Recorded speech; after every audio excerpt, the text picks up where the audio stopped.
The child no one wanted. The summer sun beat down on the wooden platform like a hammer on an anvil, and 3-year-old Lily Mae stood in the center of it all, barefoot, silent, clutching a filthy stuffed bear with one button eye missing. The auctioneer's voice carried across the town square, but no hands rose from the crowd. They saw what he saw: a damaged child, too thin, too quiet, too broken to be worth the trouble. Going once? Going twice? The gavel began its descent toward a life sentence in the territorial institution. Then a voice cut through the heat like a knife through butter. "I'll take her." Welcome to a story about the moment everything changed, when one man's choice rewrote a child's destiny. Stay with us until the end, hit that like button, and comment your city below so we can see how far Lily's story travels across the world. The town of Redemption Flats, Montana Territory, had seen its share of summer auctions, but the crowd that gathered in the square on that blistering July afternoon in 1883 came for merchandise, not miracles. Wagons lined the dusty streets. Horses stood hip-shod in whatever shade they could find. The mercantile had opened its doors wide, hoping to catch the overflow of people with money burning holes in their pockets. But the platform in the center of the square wasn't for livestock or furniture. It was for children. Orphan auctions had become common enough in the territories. A practical solution, they called it, to the problem of too many parentless children and too few institutions willing to house them. The territory didn't have the resources of the eastern states. Out here, a child either found a family or found a grave. The auction was supposed to be the humane option. Lily Mae didn't know about humane options. She only knew that her feet hurt from standing on the hot wood, that her stomach was empty again, and that the bear in her arms smelled like the basement where she'd been kept for the past 6 months. She was 3 years old, though she looked younger. Hunger had a way of stealing inches from a child. Her dress, if the gray sack could be called that, hung loose on her frame, stained with things best not examined too closely. Her dark hair had been cropped short, uneven, as if someone had taken shears to it without bothering to look. Her eyes, large and brown, stared out at the crowd with the kind of emptiness that made grown men look away. The auctioneer, a round man named Chester Paulson, didn't look at her much either. He'd learned early in his career that eye contact with the merchandise made the job harder. "Lot 17, he called out, consulting his ledger. "Female child, approximately 3 years of age. Healthy enough, quiet disposition." He paused and the crowd shifted. Everyone knew what quiet disposition meant in a child this young. It meant broken. "We'll start the bidding at $5. $5 for a future housemaid, gentlemen. Someone to help your wives with the washing. $5? Silence answered him. A woman in a blue bonnet whispered to her husband, who shook his head firmly. A rancher in the back spat tobacco juice into the dirt and turned away. A merchant's wife studied the child for a long moment, then wrinkled her nose and looked elsewhere. "Come now," Paulson tried again, forcing cheer into his voice. $5 is nothing for a child who'll work for years. Think of the value. $4? Anyone?" More silence. Lily Mae's fingers tightened on the bear. She didn't understand the words, but she understood the meaning. She'd been on platforms before, in basements, in rooms with locked doors, and men who smiled with their mouths but not their eyes. She knew what it meant when people looked at you and then looked away. It meant you weren't good enough. It meant no one wanted you. It meant the pain would continue. $3, Paulson said, and now desperation crept into his tone. "Surely someone can spare $3. She's young enough to train properly. Moldable, you might say." A few people in the crowd exchanged glances. A farmer named Bill Henderson leaned toward his wife. "Mike could use help in the kitchen," he muttered. His wife, Sarah, a thin woman with kind eyes, looked at the child on the platform and felt her throat tighten. "Bill, look at her. She's terrified. What's been done to that baby?" "Ain't our concern," Bill said, but his voice lacked conviction. "We got 4 of our own to feed." Sarah nodded slowly, but her eyes stayed on Lily Mae. The child hadn't moved, hadn't cried, hadn't made a sound. That wrongness of it settled in Sarah's chest like a stone. $2. Paulson's voice had gone sharp now. $2, and I'll throw in the blanket she came with. Final offer before she goes back to the territorial home. The territorial home. Everyone knew what that meant.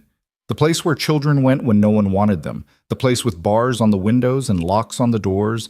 The place where childhood went to die in 18-hour work shifts and bowls of watery gruel. Still, no hands rose. Paulson sighed and reached for his gavel. "Very well. Lot 17 will be returned to... I'll take her." The voice came from the back of the crowd, deep and rough as gravel, and every head turned. The man who pushed through the gathered people stood well over 6 feet, with shoulders broad enough to block the sun. He wore a black hat pulled low, dark trousers, and a shirt that had seen better days but was clean. His boots were expensive, custom-made, someone would note later, but worn from actual use. His face was weathered, tanned dark from years under the Montana sky, with lines around his eyes that spoke of either laughter or pain. Hard to tell which, but it was his eyes that made people step aside. Gray as a winter sky, cold as mountain snow, and carrying the kind of emptiness that came from loss so profound it carved canyons in a man's soul. Ethan Cole. The name rippled through the crowd in whispers. He owned the largest ranch in 3 territories, they said, raised the finest horses in Montana. Hadn't been seen in town in nearly 5 years, not since his wife died, not since the baby died, not since he'd buried them both on a hillside and walked away from the world. And now here he stood, looking at a broken child on a platform, and saying words no one expected. Paulson recovered first, greed overcoming surprise. "Mr. Cole, excellent, excellent. The bid is at $2, sir, if you'd care to—" "I didn't ask the price," Ethan said quietly. "I said I'll take her." "Well, yes, of course, but there is the matter of the bidding process. Protocol, you understand. Perhaps we should start at—" Ethan pulled a leather wallet from his pocket, extracted several bills, and walked to the platform. He didn't count them, didn't negotiate. He simply placed the money in Paulson's sweaty palm, more money than the man had seen in a month of auctions, and turned to the child. For the first time since being placed on the platform, Lily Mae moved. She took a step backward, clutching the bear tighter, her eyes enormous in her small face. Ethan stopped. He didn't reach for her, didn't speak. He simply lowered himself slowly until he was kneeling on the platform, bringing his eyes level with hers. The wood was hot enough to burn through his trousers, but he didn't move. They looked at each other, the broken man and the broken child, and something passed between them that the crowd couldn't name. Recognition, maybe, or understanding, the kind that comes when 2 people who've lived through darkness see the same shadows in each other's eyes. "I'm not going to hurt you," Ethan said, his voice so low only she could hear it. "And I'm not going to leave you. You understand?" Lily Mae didn't respond, but after a long moment, her eyes flickered to his outstretched hand, calloused, scarred, but steady, and then back to his face. "You can bring the bear," Ethan added. The smallest change came over the child's expression. Not a smile. Nothing so dramatic. Just the slightest relaxation in the rigid line of her shoulders, the death grip on the stuffed animal easing by a fraction. Ethan stood slowly and offered his hand again. This time, after a hesitation that felt like eternity, Lily Mae reached out and placed her tiny fingers in his palm. The crowd watched in stunned silence as Ethan Cole, the man who'd locked himself away from the world, who'd spoken to no one, who'd become more ghost than human, lifted the child into his arms and walked through the parted sea of people without a backward glance. Sarah Henderson wiped her eyes with her apron. Her husband squeezed her shoulder. Paulson stared at the money in his hand, trying to calculate how much extra he'd been given and whether he should call after Cole for change. He decided against it. Something about the set of the man's shoulders suggested finality. Transaction complete. No refunds. In the back of the crowd, 2 people watched with very different reactions. Margaret Hale, the housekeeper who'd kept the Cole Ranch running for the past 5 years, felt her heart hammer against her ribs. She'd been in town for supplies, had stopped to see what the commotion was about, and now witnessed her employer, her friend, do something she'd thought impossible. She gathered her skirts and hurried after him, her mind already racing through what would be needed. A child. Dear God. A child in that house again. The other watcher was a man in an expensive suit, standing in the shade of the mercantile awning. Caleb Wright, director of the Territorial Children's Home, did not look pleased. His eyes, small and sharp behind wire spectacles, followed Ethan Cole with calculation. His fingers drummed against his watch chain, a nervous habit that betrayed the controlled expression on his face. That child was meant to go back to the home, back to the basement, back to the locked rooms where she and others served purposes that had nothing to do with charity and everything to do with profit. Ethan Cole had just interfered with business, expensive business. That, Caleb thought, would need to be corrected. But for now, he simply watched as the rancher carried the silent child toward a waiting horse, and he smiled the kind of smile that never reached the eyes. Ethan's ranch lay 12 miles outside Redemption Flats, tucked into a valley where the mountains met the grasslands in a sweep of impossible beauty. The house itself was built from logs and stone, 2 stories, sturdy enough to withstand Montana winters, and large enough to hold a family that had never arrived. The ride from town was quiet. Ethan had settled Lily May in front of him on the saddle, one arm around her middle, to keep her secure. She'd gone rigid at first, that terrible stillness that spoke of children who'd learned that resistance brought pain. But when he didn't tighten his grip, didn't hurt her, didn't do anything but hold her steady as the horse moved beneath them, she'd slowly relaxed. By the time they reached the ranch, she'd fallen asleep against his chest, the bear crushed between them. Margaret was waiting on the porch, having ridden hard to get there first. She was a woman of 50, strong as rope, and twice as useful, with gray-streaked hair pulled back in a practical bun and eyes that missed nothing. She'd come to work for Ethan's father 30 years ago, had stayed through the transition of ownership, and had been the one to find Ethan after he'd buried his wife and child. She'd pulled him back from the edge of a bullet more than once in those first dark months. Now she watched him dismount with a sleeping child in his arms, and her weathered face showed every one of her years. "Her name's Lily May," Ethan said quietly, climbing the porch steps. "She'll need a room, a bath, food, clothes, everything." "Ethan," Margaret's voice was gentle but firm. "What have you done? What needed doing? You can't just take a child because I paid for her." The words came out harsh, and he softened his tone. "Legally, properly. She's mine now." "Children aren't property," Margaret said, but she was already opening the door, already moving into the practical mode that had kept this household running. "Bring her to the guest room, the one that gets morning light. I'll heat water for a bath." The room Margaret indicated had been unused for years. It still held furniture from when the house had been built with the expectation of children, a small bed, a dresser, a rocking chair by the window. Dust covered everything, and the air smelled stale. Ethan laid Lily May on the bed, careful not to wake her. In sleep, she looked even younger. Fragile. The bear had fallen from her grip, and her hand reached for it reflexively. He placed it back in her arms and watched her fingers close around it.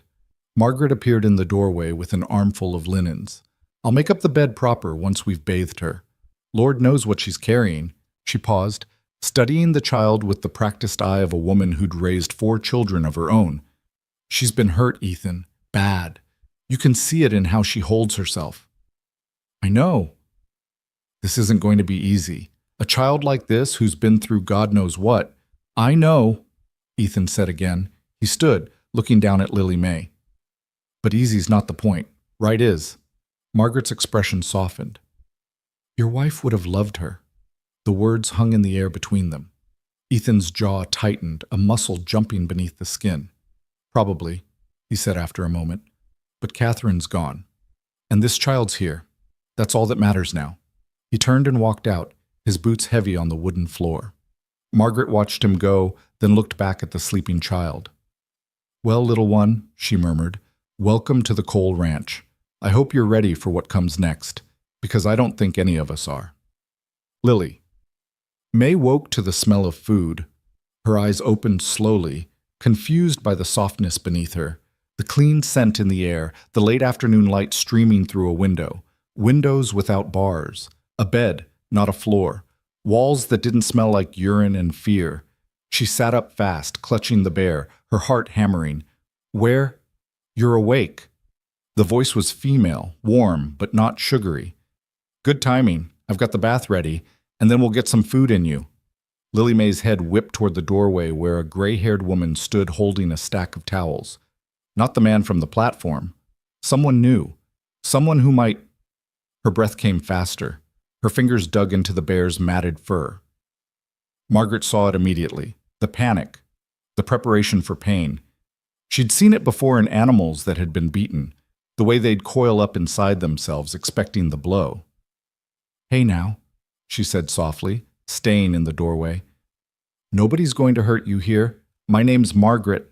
I take care of this house and the stubborn man who owns it. And starting today, I'm going to take care of you too. If you'll let me." Lily May stared at her, unblinking. "I know you've probably heard that before," Margaret continued, slowly kneeling down so she wasn't looming. Promises from grown folks that turned out to be lies. But here's the truth, plain and simple. Mr. Cole, that's the man who brought you here. He doesn't lie. Neither do I. When we say you're safe, we mean it. The child's breathing slowed slightly, but she didn't speak. "Now, I've got a nice warm bath ready for you. There's soap that smells like lavender, clean towels, and after, there's bread and butter and cold milk. Real milk, not the watered-down swill they serve in those places. You don't have to say anything or do anything except let me help. Can you do that?" Silence. Margaret waited. She'd learned long ago that silence was its own kind of conversation. You just had to learn to listen. You understand? You say no, and it means no. The concept seemed foreign to the child, but slowly, carefully, she nodded. They compromised. Margaret washed Lily May's face, her hands, her feet. The water turned gray immediately.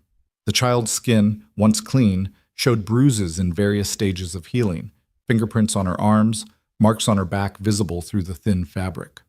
Margaret had to excuse herself twice to breathe through the rage that threatened to choke her. By the time they finished, Lily May was wearing a clean nightgown, 3 sizes too big, but soft, and her hair had been carefully combed. Margaret had found lice and dealt with them efficiently, the child never making a sound even when it must have hurt. "You're doing so well," Margaret told her. "So brave. Now let's get some food in you." The kitchen was the heart of the house, a large room with a cast-iron stove, wooden counters worn smooth from years of use, and windows that looked out over the valley. The evening light painted everything gold. Ethan was sitting at the table when they entered. He'd cleaned up, changed his shirt, but his eyes still carried that careful wariness of a man approaching something he might break. He watched as Margaret settled Lily May into a chair, placing a plate in front of her, bread with real butter, sliced apples, cold chicken, milk in a glass. The child stared at it like it might disappear, like it might be a trick. "It's yours," Ethan said quietly. "All of it. Eat what you want. What you don't finish, we'll save." Lily May looked at him, then at Margaret, then back at the food. Slowly she reached for the bread. Her hands shook as she lifted it to her mouth. She took the smallest bite possible, chewed carefully, swallowed. Then she waited. Ethan and Margaret exchanged glances. Waited for what? Permission? Punishment? "Keep going," Margaret said gently. "Eat your fill." The next bite was slightly larger. Then another. Then Lily May was eating with the desperate efficiency of a child who'd learned that food could be taken away at any moment. She shoved bread into her mouth, gulped milk so fast she choked, grabbed the chicken with both hands. "Slow down, baby," Margaret murmured. "It's not going anywhere. I promise." But Lily May couldn't slow down. Her body had its own wisdom, its own survival instinct. Food meant life. Food was uncertain. Food had to be consumed immediately. She ate until the plate was empty, then looked around for more with wild eyes. Margaret started to rise, but Ethan caught her arm. "Wait," he said quietly. They watched as Lily May's face changed, as the reality of a full stomach hit her system. Her eyes grew heavy. Her hands, still clutching the empty glass, began to tremble. Then she vomited. Everything came back up in a violent rush onto the clean floor.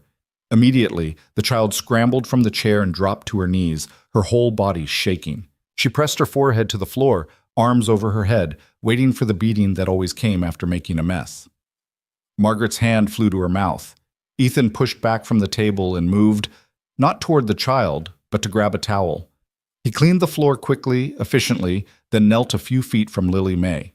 "Nobody's going to hit you," he said, his voice rough with suppressed emotion. "You got sick because you ate too fast, that's all. It happens. You're not in trouble. Lily Mae, Ethan said. Please. After an eternity, the child raised her head. Her face was streaked with tears. She hadn't made a sound crying. Her eyes held absolute certainty that pain was coming. You're not in trouble, Ethan repeated, each word deliberate. You will never be hit in this house. Ever. For anything. Do you understand? Lily Mae stared at him. I need you to understand, Ethan pressed. Nobody here will hurt you. Not for making a mess. Not for breaking something. Not for crying or screaming or anything else. This is your home now, and homes are supposed to be safe. The child's lower lip trembled.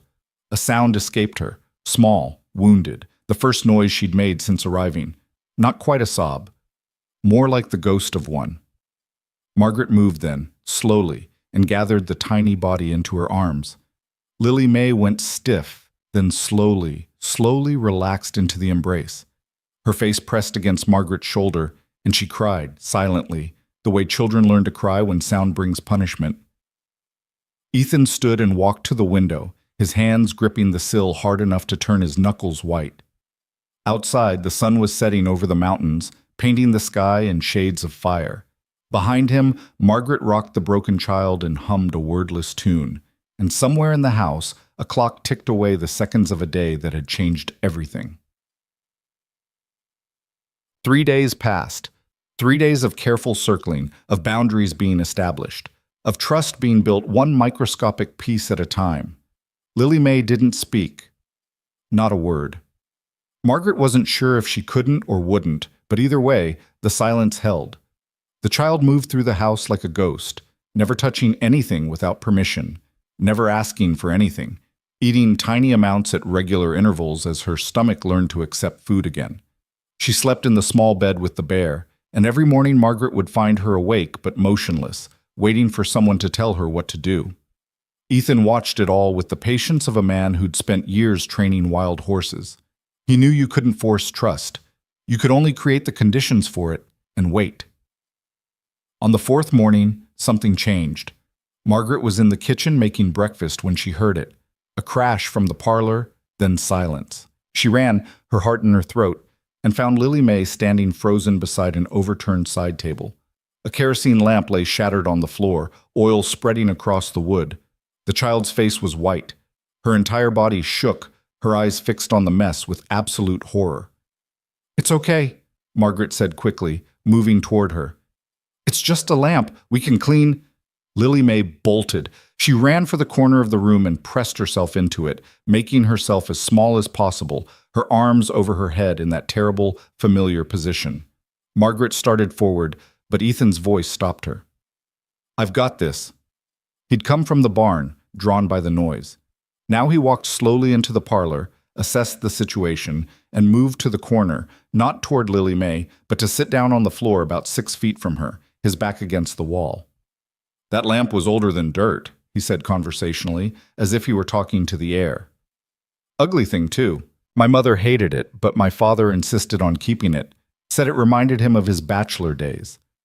I've been meaning to get rid of it for years. Lily Mae didn't move, but her breathing changed slightly. In fact, Ethan continued, you did me a favor. Now I don't have to feel guilty about throwing it out. So thank you. Silence. Then, so quietly, he almost missed it, a sound, a hiccup of breath that might have been the start of a sob. You know what the first thing I ever broke in this house was? Ethan said. I was about 7. Knocked over my mother's favorite vase, real crystal, cost a fortune. I was terrified. Thought I was going to get whipped for sure. He paused, remembering. My father came in, looked at the mess, looked at me.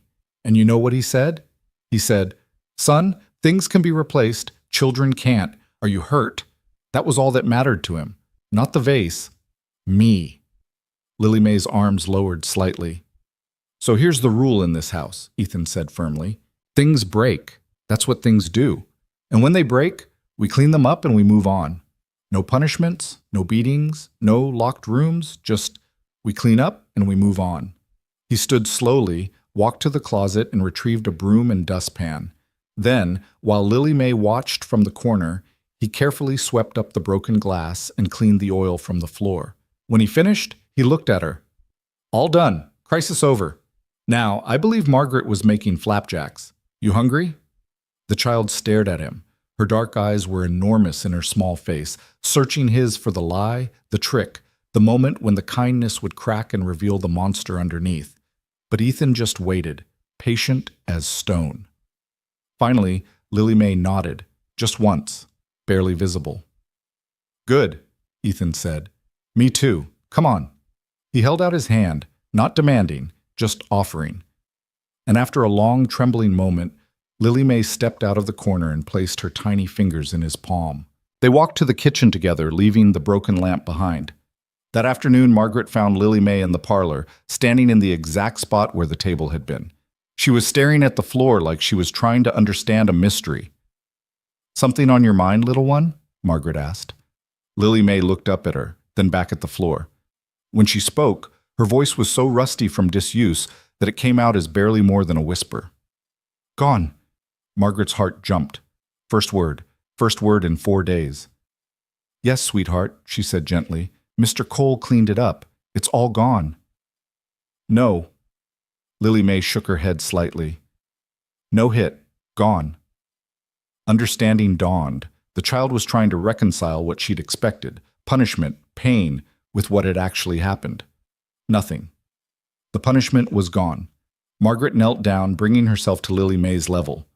That's right, baby. No hitting, not ever. That part of your life? It's gone too. You're safe now. Lily May looked at her with eyes too old for her face. Then, in that broken glass whisper, Promise? I promise, Margaret said, and meant it with every fiber of her being. The child studied her for a long moment.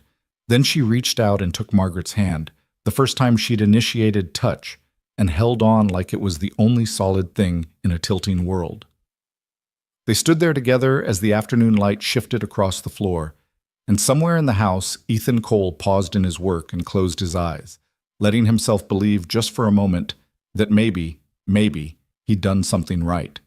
But in town, 12 miles away, Caleb Wright sat in his office at the Territorial Children's Home and penned a carefully worded letter to the territorial judge. A letter about inappropriate acquisition of a child. About a reclusive rancher with no wife, no family, no business raising a little girl alone. A letter designed to undo everything before it could take root. He sealed it with wax, smiled his empty smile, and handed it to the courier. The clock was already ticking. The letter arrived at the Cole Ranch on a Tuesday morning, delivered by a nervous courier who wouldn't meet Ethan's eyes. The envelope was expensive. Cream-colored paper with the territorial seal embossed in red wax. Official, ominous. Ethan opened it standing on the porch while Lily May played in the yard under Margaret's watchful eye. The child had taken to following Margaret everywhere, a silent shadow learning the rhythms of a safe household. She'd started speaking more, single words mostly, sometimes short phrases, and the nightmares that woke her screaming had decreased from every night to every few nights. Progress. Fragile as spun glass. But progress. The words on the page threatened to shatter all of it. Margaret, Ethan called, his voice carefully controlled. Take Lily inside. Margaret heard the tone, recognized the danger in it. She gathered the child without question, ushering her toward the kitchen with promises of fresh cookies. When they were gone, Ethan read the letter again, slower this time, letting the full weight of it sink in. The territorial court had received a formal complaint regarding the acquisition of one female child, approximate age 3 years, from a public auction. Questions had been raised about the appropriateness of a single man, with no wife and no family structure, taking custody of a young girl. An investigation had been opened. A hearing had been scheduled for 2 weeks hence. Until such time, Mr. Ethan Cole was permitted to retain temporary custody, but the child's future would be determined by judicial review. The letter was signed by Judge Harrison Blackwell and countersigned by Caleb Wright, director of the Territorial Children's Home. Ethan's hands crushed the paper slowly, methodically, until it was nothing but a crumpled ball. Then he threw it as hard as he could into the yard and stood there, breathing hard, fighting the rage that threatened to consume him. Not again. He would not lose another child. Not to death, not to law, not to men who saw children as inventory to be managed. Not again. Margaret appeared in the doorway, having settled Lily with coloring papers at the kitchen table. What is it? They want to take her back. The words came out flat, dead. The territorial home. They've filed a complaint. There's a hearing. Margaret's face went pale. On what grounds? I'm unmarried, living alone. Apparently that makes me unfit. He turned to face her, and she saw the same look in his eyes that had been there 5 years ago when he'd buried his wife and child. The look of a man preparing for war. They're going to try to take her, Margaret. They're going to walk into that courtroom and argue that a child is better off in an institution than here, in a home, with people who... His voice broke. With people who care about her.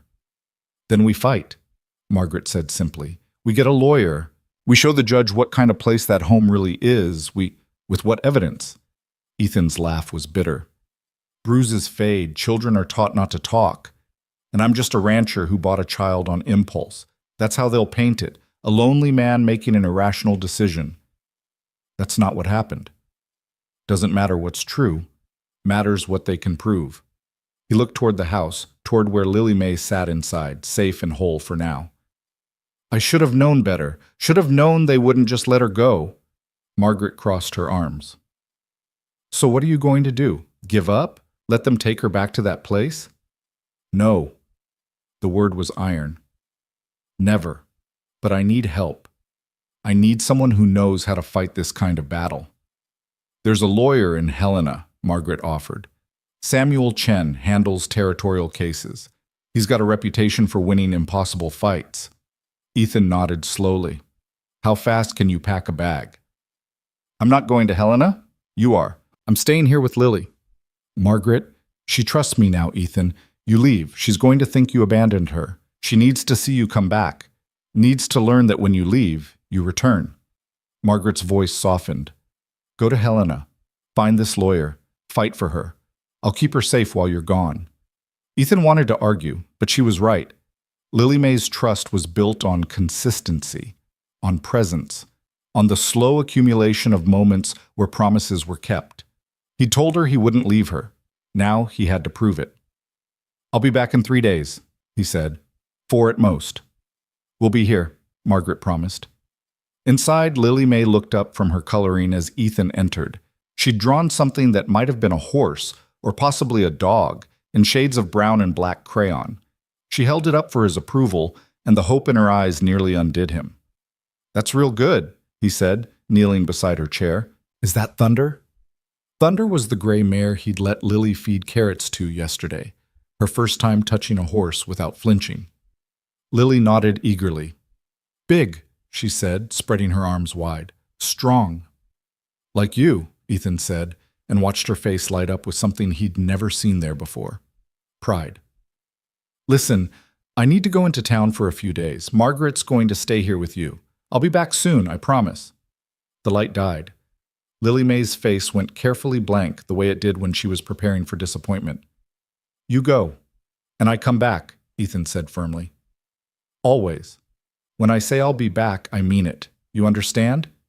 She studied him with those 2 old eyes. Men go, not come back.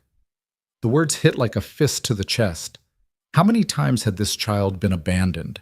How many promises had been broken before she'd learned not to believe them? I'm not those men, Ethan said. Watch. He stood, walked to the door, opened it, stepped outside. Then he immediately stepped back in, closed the door, and returned to her. See? I left. I came back. That's what I do. Lily May's brow furrowed, processing this demonstration. I'm going to do it again, just for longer this time, Ethan continued. But the coming back part? That doesn't change. I always come back. Always. He pulled something from his pocket, his father's old pocket watch, silver and worn. You hold on to this while I'm gone. It's important to me. That way you know I have to come back to get it. He placed the watch in her small hands. She stared at it like he'd given her the sun and moon. Keep it safe for me? Ethan asked. Lily May clutched the watch to her chest and nodded solemnly. Good girl. He stood, looked at Margaret. 3 days. We'll be fine, Margaret assured him.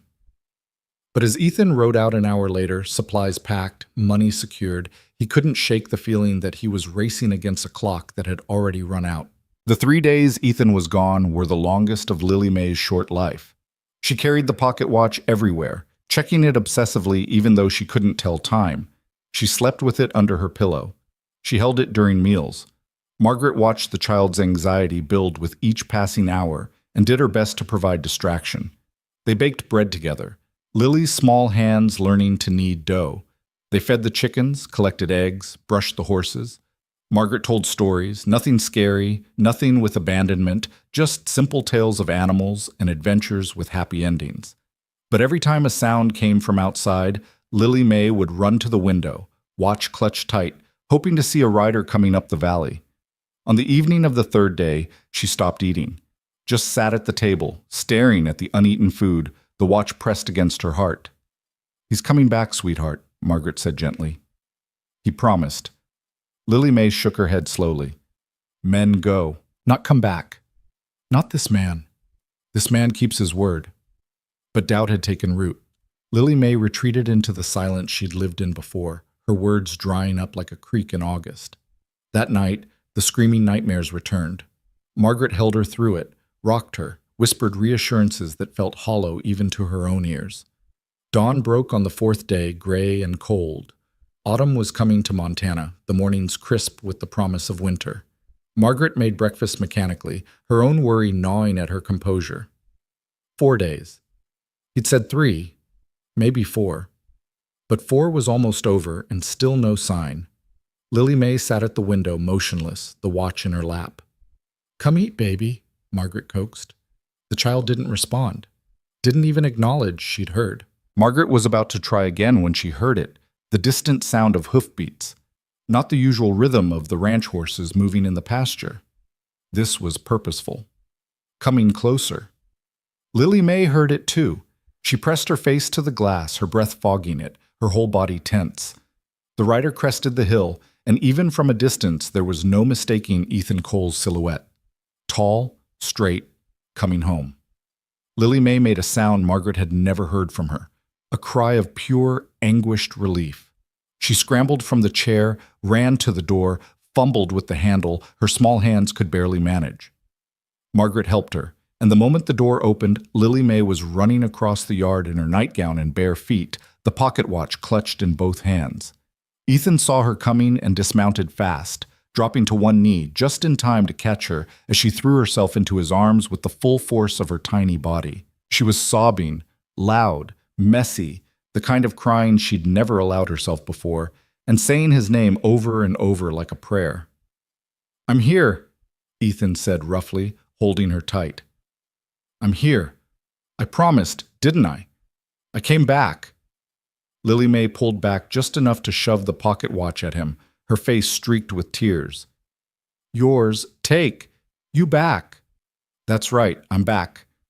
He took the watch, but then immediately tucked it back into her hands, closing her fingers around it. "But you keep holding it. Keep it safe a little longer, because I'm not going anywhere." She buried her face in his shoulder and cried like the world was ending, and Ethan held her through it, his own eyes burning with the realization of how close he'd come to breaking her trust.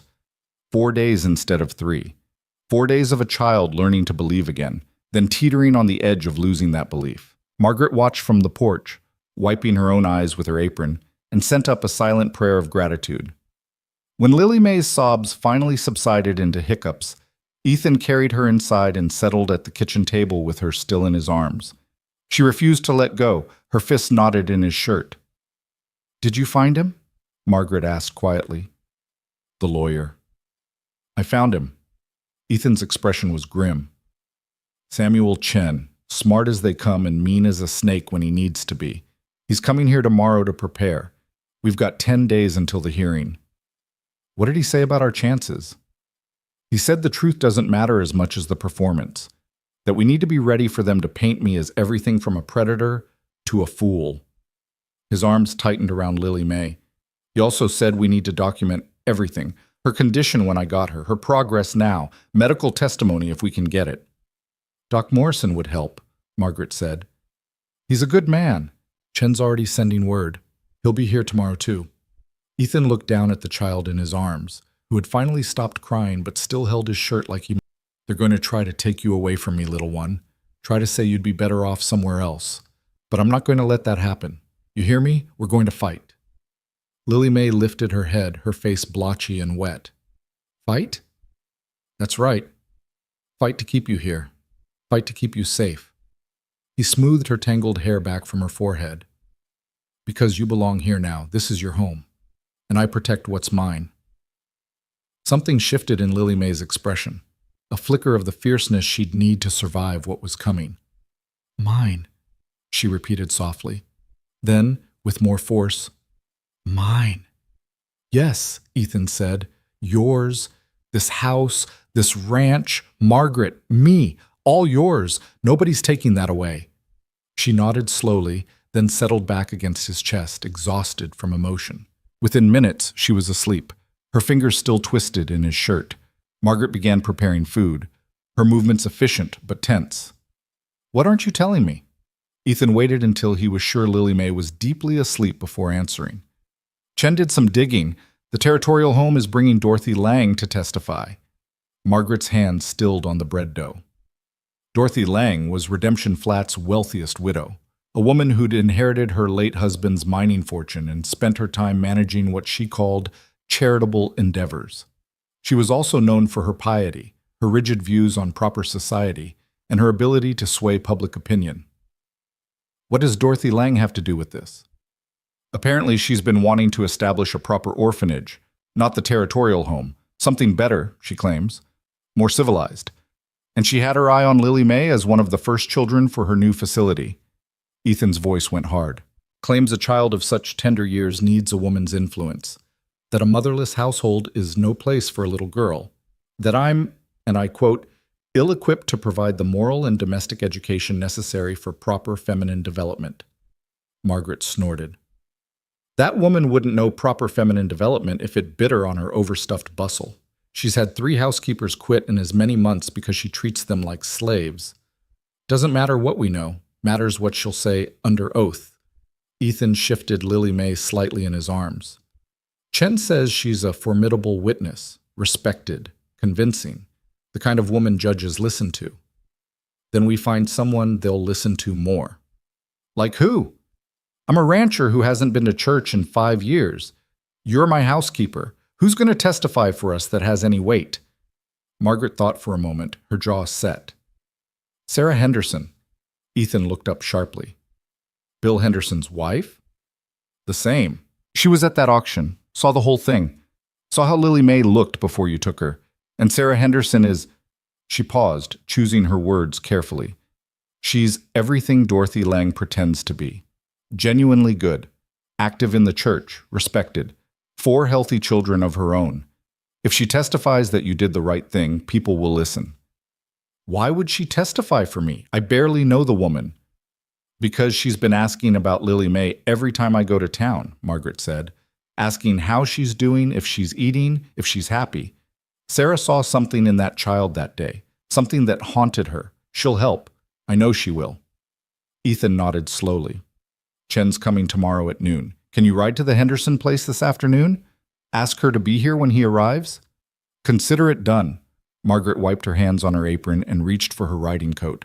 You keep that baby close and let her sleep. Lord knows she needs it.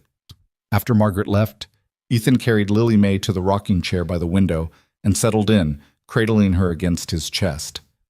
Outside, the Montana sky was doing what it did best, painting itself in impossible colors as the sun climbed higher, golds and blues and shades without names.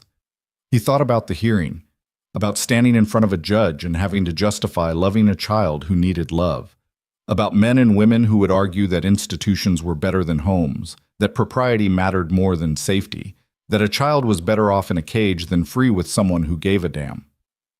His wife's face drifted through his memory, Catherine, with her quick laugh and her fierce heart. She would have loved Lily May, would have fought like hell for her. The baby they'd lost would have been about Lily's age now if she'd lived. Sometimes Ethan let himself imagine it. 2 little girls playing in the yard, Catherine watching from the porch, a life that might have been. But Catherine was gone. The baby was gone. and all he had left was the child sleeping in his arms and the chance to do something right in a world that had gone so terribly wrong. He wouldn't waste it. "I've got you," he whispered to Lily May, though she couldn't hear him. "Whatever it takes, whoever I have to fight, I've got you." The child slept on, the pocket watch still clutched in her small fist, and the sun continued its arc across the sky, marking time on a clock that was counting down to judgment. Samuel Chen arrived the next day precisely at noon, riding a bay gelding and carrying a leather satchel that looked like it had seen better decades. He was younger than Ethan expected, maybe 35, with intelligent eyes behind wire-rimmed spectacles, and the kind of controlled intensity that suggested a brilliant mind constantly 3 steps ahead of everyone else. He was also Chinese, which meant he'd faced his own battles with territorial prejudice and come out winning. Ethan liked him immediately. Margaret was back from the Henderson place with good news. Sarah would testify, and she'd bring her husband Bill as well. They'd both been disturbed by the auction and troubled by rumors they'd heard about the territorial home. They wanted to help. Doc Morrison arrived shortly after Chen, a grizzled man in his 60s who'd been practicing medicine on the frontier for 30 years. He'd seen everything there was to see, and very little surprised him anymore. But what he found when he examined Lily May in the privacy of the guest room made him set his jaw hard enough to crack teeth. Ethan waited downstairs with Chen and Margaret, pacing like a caged animal, while the doctor conducted his examination. Sarah Henderson had arrived as well, sitting quietly in the parlor, her kind face troubled. When Doc Morrison finally came down, he looked like he'd aged a decade. His medical bag seemed heavier than when he'd carried it up. "Well?" Ethan demanded. "Ethan, sketches, measurements, notes. If we need to present medical evidence, I've got it." "We need it," Chen said quietly. He'd been watching the exchange with the careful attention of a man building a case. Every piece of evidence that shows the condition she came from helps establish that Mr. Cole's intervention was necessary and beneficial. "Can you testify to her current condition as well? The improvements?" "Her physical health has improved dramatically," Morrison said. "She's gained weight, not enough yet, but progress. The new bruises have stopped appearing, she's clean, well-fed, and showing signs of normal childhood development that were completely absent before. Whoever's caring for her now is doing it right." He looked at Ethan and Margaret. "But the psychological damage? That's going to take years, maybe a lifetime. This child has been through hell. She needs stability, consistency, safety. The absolute worst thing you could do to her now would be to uproot her again." "That's exactly what they want to do," Ethan said bitterly. "Uproot her. Send her to Dorothy Lang's new orphanage where she'll get proper feminine education." Morrison's expression darkened. "Dorothy Lang couldn't educate a fence post. That woman's idea of charity is making people grateful for her scraps while she lives in a mansion." He turned to Chen. "You put me on that stand and I'll make it clear that moving this child now would be psychological torture." "I'll need that in writing," Chen said. "A formal medical opinion. Can you have it ready in a week?" "I'll have it ready in 2 days." Chen nodded, making notes in his own journal. "Good. Now, Mrs. Henderson, I understand you witnessed the auction?" Sarah straightened in her chair. "I did, and I'll never forget it as long as I live." "Tell me what you saw." Sarah's voice was steady as she recounted the scene, the crowd's disinterest, the child's terror, Ethan's intervention. "She looked like she had given up," Sarah said softly. "Like she'd already died inside and was just waiting for her body to catch up. I've never seen anything like it. And when Mr. Cole took her, when he knelt down on that platform and spoke to her like she mattered, that was the first time I saw anything resembling hope in her face." "And you're willing to testify to this?" "Under oath?" Chen asked. "I am. So is my husband. We've talked about it, and we both feel that child belongs with Mr. Cole. What he's done for her, it's nothing short of miraculous." Chen made more notes. "The opposing side will argue that a single man cannot provide appropriate care for a young girl. They'll claim she needs a woman's influence. How would you respond to that?" "I'd say she's got Margaret Hale, who's more woman than Dorothy Lang could ever hope to be," Sarah said firmly. "And I'd say that what a child needs most isn't a proper lady teaching her embroidery. It's someone who won't hurt her, someone who'll keep her safe, someone who'll love her. Gender doesn't matter nearly as much as goodness." Margaret wiped her eyes. "Thank you, Sarah." Chen looked around the room, his sharp mind assembling the pieces. Here's where we stand. We have medical evidence of abuse. We have eyewitness testimony of the auction. We have documentation of the child's improvement. What we need now is to prepare for their attacks. He turned to Ethan. They're going to come at you hard. They'll question your motives. They'll suggest impropriety. They'll paint you as impulsive, unstable, possibly dangerous. How do you respond to that? With the truth, Ethan said. I saw a child who needed help. I helped her, that's all. The truth is a starting point, not a defense, Chen said. We need more. We need character witnesses. People who can speak to your integrity, your stability, your fitness as a guardian. I've been a hermit for 5 years, Ethan said bluntly. I don't have friends. I have employees and neighbors who barely know me. Then we work with what we have. Chen consulted his notes. Margaret, how long have you worked for Mr. Cole? 30 years, counting when I worked for his father. And in that time, have you ever witnessed him harm anyone? Lose his temper inappropriately? Show any signs of instability or violence? Margaret snorted. Ethan Cole is the most controlled man I've ever known. Sometimes too controlled. After his wife died, he near about died himself from grief, but he never lashed out, never hurt anyone, just went quiet and worked himself half to death. Until that child came along and reminded him how to live again. That's good, Chen said. We use that. The grief, the loss, the redemption. We paint a picture of a man who understands pain and chose to spare someone else from it. He looked at Ethan seriously. This is going to be ugly. They're going to dig into your past, Catherine's death, the baby. They'll try to suggest you're replacing them, that this is about your grief, not the child's welfare. Let them try, Ethan said coldly. Nothing they say can be worse than what I've already lived through. Don't underestimate Dorothy Lang, Chen warned. She's skilled at making cruelty sound like compassion.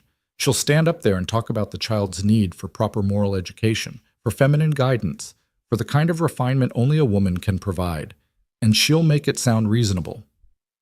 Then we make the truth louder than her lies, Margaret said. Chen smiled slightly. That's exactly what we're going to do. But we need to be strategic. Doc, I need your medical report to focus not just on past abuse, but on current well-being. Make it impossible for them to argue that the child is suffering in Mr. Cole's care. Done, Morrison said. Mrs. Henderson, your testimony needs to emphasize the child's condition at the auction compared to now. The transformation. Make it visceral. Make the judge feel the difference. Sarah nodded. I can do that. And Margaret, you're going to testify about the daily reality of this household, the routines, the care, the moments that prove this is a real home, not just a roof over the child's head. With pleasure, Margaret said. Chen turned to Ethan Lass. And you need to be ready to explain yourself. Why you bought her, why you're fighting for her, why you're the right person to raise her. Can you do that? Ethan thought about Lily May sleeping upstairs, the pocket watch still under her pillow, about her nightmares that were slowly fading, about the way she'd started to smile, tentative, uncertain, but real, about how she'd cried when he came back, not because she was sad, but because she'd learned to trust him. Yes, he said, I can do that. Good. Chen closed his journal with finality. Then we have 10 days to build a case strong enough to withstand Dorothy Lang, Caleb Wright, and whatever else they throw at us. 10 days to prove that this child belongs exactly where she is. As the others dispersed to their tasks, Morrison to write his report, Sarah to go home and discuss testimony with her husband, Margaret to start dinner, Chen pulled Ethan aside. I need to ask you something, the lawyer said quietly, and I need an honest answer. Go ahead. Why are you really doing this? Not the noble reason, not the one you'll tell the judge, the real reason. Ethan looked at him for a long moment. Then he said simply, because I know what it's like to lose everything. And I know what it's like to believe you'll never get anything back. When I saw her on that platform, I saw someone who'd already accepted that no one was coming, that she wasn't worth saving, and His voice roughened. I couldn't let her believe that. I couldn't let another person in this world think they don't matter. Chen studied him, then nodded slowly. That's what you tell the judge. Exactly that, because that's the truth. And sometimes the truth is enough.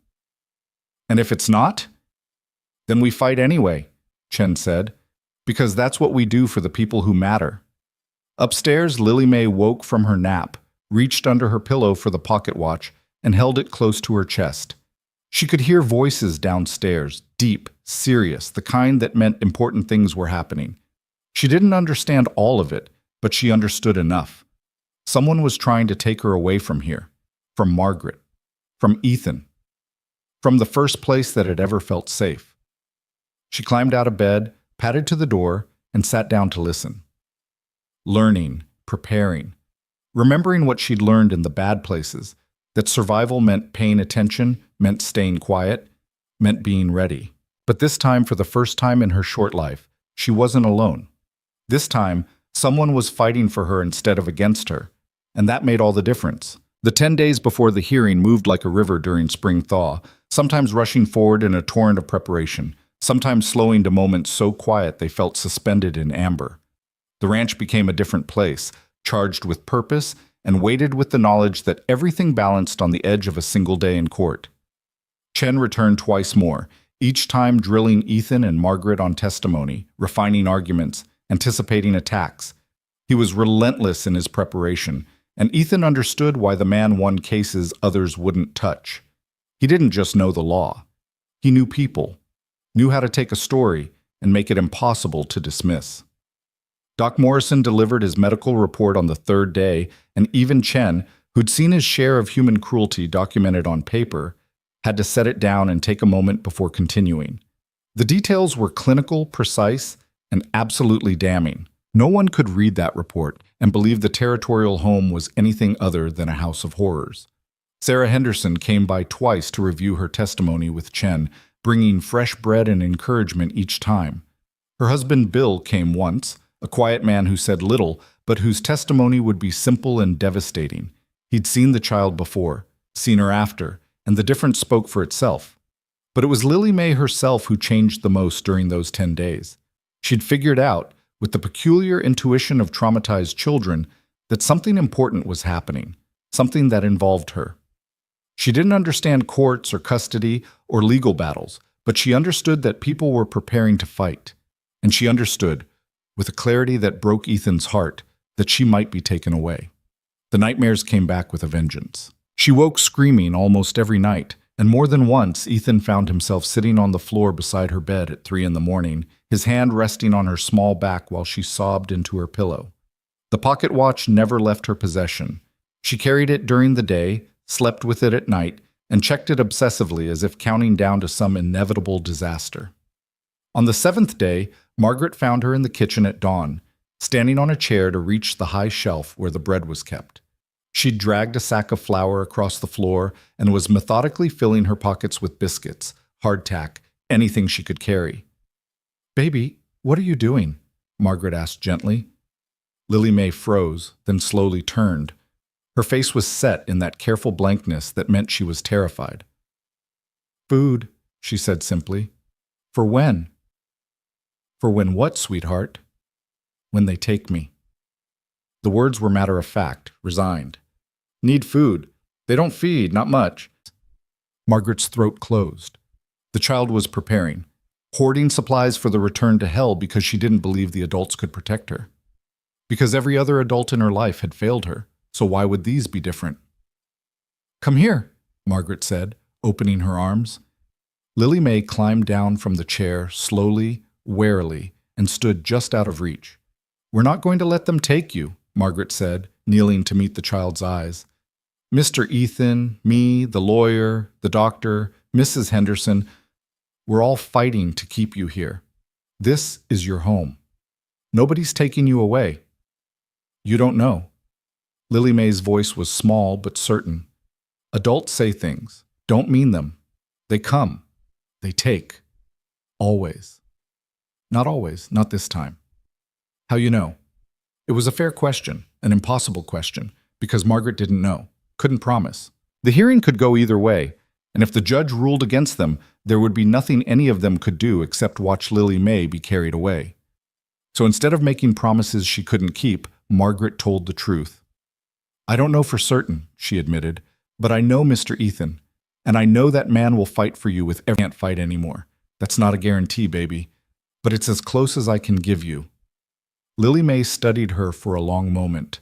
Then she reached into her pocket, pulled out a biscuit, and held it out to Margaret. You keep, for if. Margaret took the biscuit, her vision blurring. Okay, I'll keep it safe, just in case. The child nodded, apparently satisfied with this compromise, and went to find Ethan. She'd taken to shadowing him everywhere during these days, as if proximity could prevent separation. She followed him to the barn, sat silent while he worked with the horses, handed him tools he didn't need just to be useful. Ethan never sent her away, never told her to give him space. He understood what she was doing, memorizing him, storing up moments against potential loss. So he talked to her while he worked, explained what he was doing, let her small presence become woven into the fabric of his days. On the 9th day, Chen arrived with news. Dorothy Lang has filed additional testimony. She's bringing 3 women from her charitable committee to speak about the importance of proper feminine education. All respected members of the community, all prepared to argue that a motherless household cannot adequately raise a girl child. What about Caleb Wright? Ethan asked. They were standing in the barn while Lily May brushed Thunder's mane with intense concentration. Is he testifying? He'll be there, but he's letting Lang do the heavy lifting. Smarter that way. She comes across as concerned and maternal. He stays in the background as the professional administrator who reluctantly agrees with her assessment. Chen's expression was grim. They're building a narrative. A lonely, grief-stricken man makes an impulsive decision, takes a child to fill a void left by his dead family, cannot possibly provide the moral and domestic education a young girl requires. The child would be better served in a proper institutional setting with female guidance. That's not what happened, Margaret said sharply. Doesn't matter. It's what they'll argue, and it'll sound convincing. Chen looked at Ethan. You need to be prepared for them to bring up Catherine. They'll suggest you're trying to replace her, replace the daughter you lost. Ethan's jaw tightened. Let them try. They will try. And they'll make it sound pathological, make you sound unstable. You have to stay calm when they do it. Can't get angry. Can't break. You show emotion, you prove their point. I know how to control myself, Ethan said quietly. Chen studied him. Yes, I expect you do. But there's controlling yourself and there's testifying under hostile questioning. They're going to push every button they can find. Make sure you're ready. That evening, after Lily May had finally fallen into an exhausted sleep, Ethan stood in his bedroom and pulled an old trunk from the closet. He hadn't opened it in 5 years. Hadn't been able to bear looking at what it contained. Now he lifted the lid slowly and confronted the ghost. Catherine's wedding dress, carefully preserved. The tiny christening gown they'd bought before the baby was born. Letters tied with ribbon. A lock of dark hair. Photographs. Catherine laughing, Catherine pregnant, Catherine holding their newborn daughter in the single hour before fever took them both. Ethan sat on the floor surrounded by memories and let himself remember. Not the grief. He'd lived in that long enough. But the love, the joy, the brief, shining happiness before it all went dark.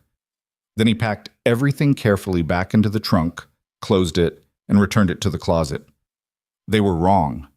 Dorothy Lang and her committee, and anyone else who thought Lily May was a replacement. You didn't replace people you loved. You carried them with you and made room for new people beside them. Catherine would have wanted him to save that child, would have fought for her herself if she'd lived. This wasn't about replacing loss. It was about preventing it. The morning of the hearing dawned cold and clear. The Montana sky, that particular shade of blue that hurt to look at directly. Ethan dressed in his best clothes, a suit he hadn't worn since Catherine's funeral, and looked at himself in the mirror. He barely recognized the man staring back. Somewhere in the past weeks, he'd stopped being a ghost and started being human again. Lily May appeared in the doorway, already dressed in the new clothes Margaret had made for her. A simple blue dress, clean and pressed, with her hair brushed until it shone. She looked like any normal child except for her eyes. Those eyes had seen too much and understood too much and carried knowledge no 3-year-old should possess. "Ready?" Ethan asked. She shook her head slowly. "Me neither," he admitted, "but we're going anyway." She crossed the room and took his hand, and together they went downstairs to where Margaret waited with the wagon. The courthouse in Redemption Flats was a two-story brick building that served multiple purposes: court sessions, town meetings, occasional theatrical performances. Today it was packed. Word had spread about the hearing, and apparently the entire town wanted to watch the drama unfold. Chen met them at the door, his face grave. Caleb Wright's already here. So is Dorothy Lang and her committee. They brought half the church congregation as character witnesses. Let him, Ethan said. We've got the truth. The truth is just one story among many, Chen reminded him. Don't forget that. They entered the courtroom together, and immediately every head turned. Ethan felt the weight of judgment in those stares, the curiosity and speculation. Lily Mae pressed against his leg, her small hand gripping his with desperate strength. Judge Harrison Blackwell was already seated at the bench, a man in his 60s with steel-gray hair and eyes that suggested he'd heard every lie ever told and believed none of them. He had a reputation for fairness, but also for rigidity. He followed the letter of the law, not the spirit. Chen had warned Ethan this could go either way. Dorothy Lang sat at the opposing table, resplendent in purple silk with a hat that probably cost more than Ethan's horse. She was a handsome woman in her 50s, with the kind of posture that suggested she'd been taught from birth that she was superior. Beside her sat her lawyer, a slick man named Vernon Hayes, who specialized in making cruel things sound charitable. Caleb Wright sat behind them, his small eyes watching everything with calculating patience. The judge gavelled the room to order. We're here to determine the custody of one minor child, female, approximately 3 years of age, currently in the temporary custody of Mr. Ethan Cole. The territorial home has challenged this arrangement on grounds that Mr. Cole is unfit to provide adequate care. Mr. Hayes, you may present your opening statement. Hayes stood, buttoned his coat, and smiled at the judge with practiced warmth. Your Honor, this is a simple case about what's best for a vulnerable child. Mrs. Dorothy Lang is a pillar of this community, a woman of impeccable character who has devoted her life to charitable works. She has the means, the knowledge, and the compassion to provide this child with everything she needs: education, moral guidance, feminine instruction. Mr. Cole, while perhaps well-intentioned, is a widower who lives alone on a remote ranch. He has no wife, no female relatives, no experience with children. His household consists of himself and a housekeeper. To put it bluntly, this is no environment for a young girl. The territorial home, working with Mrs. Lang's new charitable institution, can provide structure, education, and the female influence this child desperately needs. We ask the court to remove the child from Mr. Cole's custody and place her in Mrs. Lang's care where she belongs. He sat down, looking satisfied. Chen stood next. He didn't smile, didn't perform, just spoke with quiet intensity. Your Honor, opposing counsel wants you to believe this is about what's best for the child. But if we examine the facts, not the theories, not the ideals, but the actual facts, a different picture emerges. This child came to Mr. Cole's attention at a public auction where she was being sold like livestock. She was malnourished, terrified, and showed signs of extensive physical abuse. Mr. Cole purchased her legally and took her to his home, where she received immediate medical attention, proper nutrition, and safety. In the weeks since, her condition has improved dramatically. We have medical documentation. We have eyewitness testimony. We have evidence of a child who is dying in the system that now claims to want her back. Mrs. Lang talks about feminine influence and moral education, but what good are those things to a child who's being starved and beaten? Mr. Cole gave this child something the territorial home never did and never would. He gave her safety. He gave her a home. And we're here to prove that taking her away from that would be the cruelest thing this court could do. The courtroom was silent as Chen sat down. Ethan felt Lily Mae's hand tighten in his. Judge Blackwell looked between the two lawyers. Very well, Mr. Hayes, call your first witness. The petitioner calls Mrs. Dorothy Lang. Dorothy Lang took the stand with the bearing of a queen ascending a throne. She placed her hand on the Bible, swore to tell the truth, and settled into the chair with perfect posture. Hayes approached her gently, like she was precious china. Mrs. Lang, please tell the court about your charitable work. For 15 years, I've dedicated myself to helping the less fortunate, Dorothy said, her voice cultured and warm. Orphans particularly have always touched my heart. When I learned about the deplorable conditions in some territorial institutions, I knew I had to do something. That's why I'm establishing a proper home for orphaned children, a place with educated staff, moral instruction, and real opportunities for these poor souls. And you have specific plans for female children? Of course. Girls require different education than boys. They need instruction in domestic arts, moral refinement, proper comportment. These skills will enable them to find good positions as governesses, teachers, or housewives. Without such training, they're doomed to poverty or worse. And in your opinion, can a single man provide such training? Dorothy's expression became sorrowful. I'm sure Mr. Cole means well, but a man, no matter how well-intentioned, cannot teach a girl what she needs to know. He cannot show her how to be a woman, how to navigate female society, how to develop the moral character that only female guidance can instill. Thank you, Mrs. Lang. Hayes returned to his seat. Chen stood for cross-examination. Mrs. Lang, you mentioned deplorable conditions in territorial institutions. Have you personally visited the territorial home where this child was kept? Dorothy hesitated. Well, no, but I've heard... So you have no first-hand knowledge of the conditions there? I have reports from reliable sources. What sources? Mr. Wright has assured me that while the facilities are adequate, they lack the refinement a proper institution should have. Chen nodded slowly. Mr. Wright, who runs the institution, told you his own institution needs improvement. Interesting. Now, you mentioned moral instruction. What specifically would you teach this child about morality? Obedience, humility, gratitude, proper behavior. Gratitude to whom? Dorothy blinked. To those who care for her, naturally.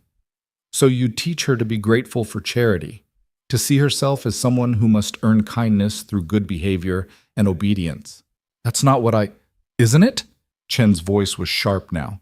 You want to teach her she's less than, that she should be thankful for scraps, that her value comes from how well she serves others. Is that the moral instruction you're offering? I want to teach her to be a productive member of society. A productive member or a convenient servant? Chen let the question hang. Mrs. Lang, how many orphans are you currently housing in your new institution?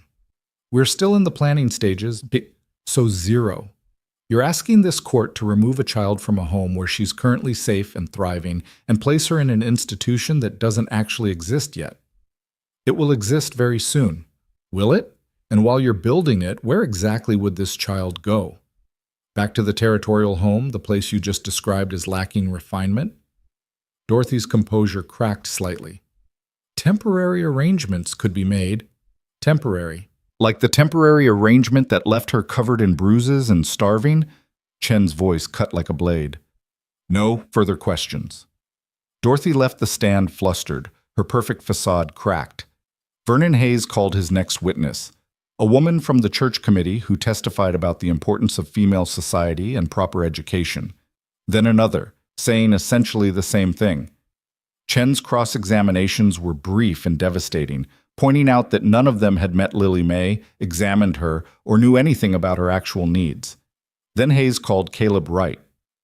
The director of the territorial home took the stand looking appropriately concerned and professional. He was good at this, Ethan realized, good at looking like he cared.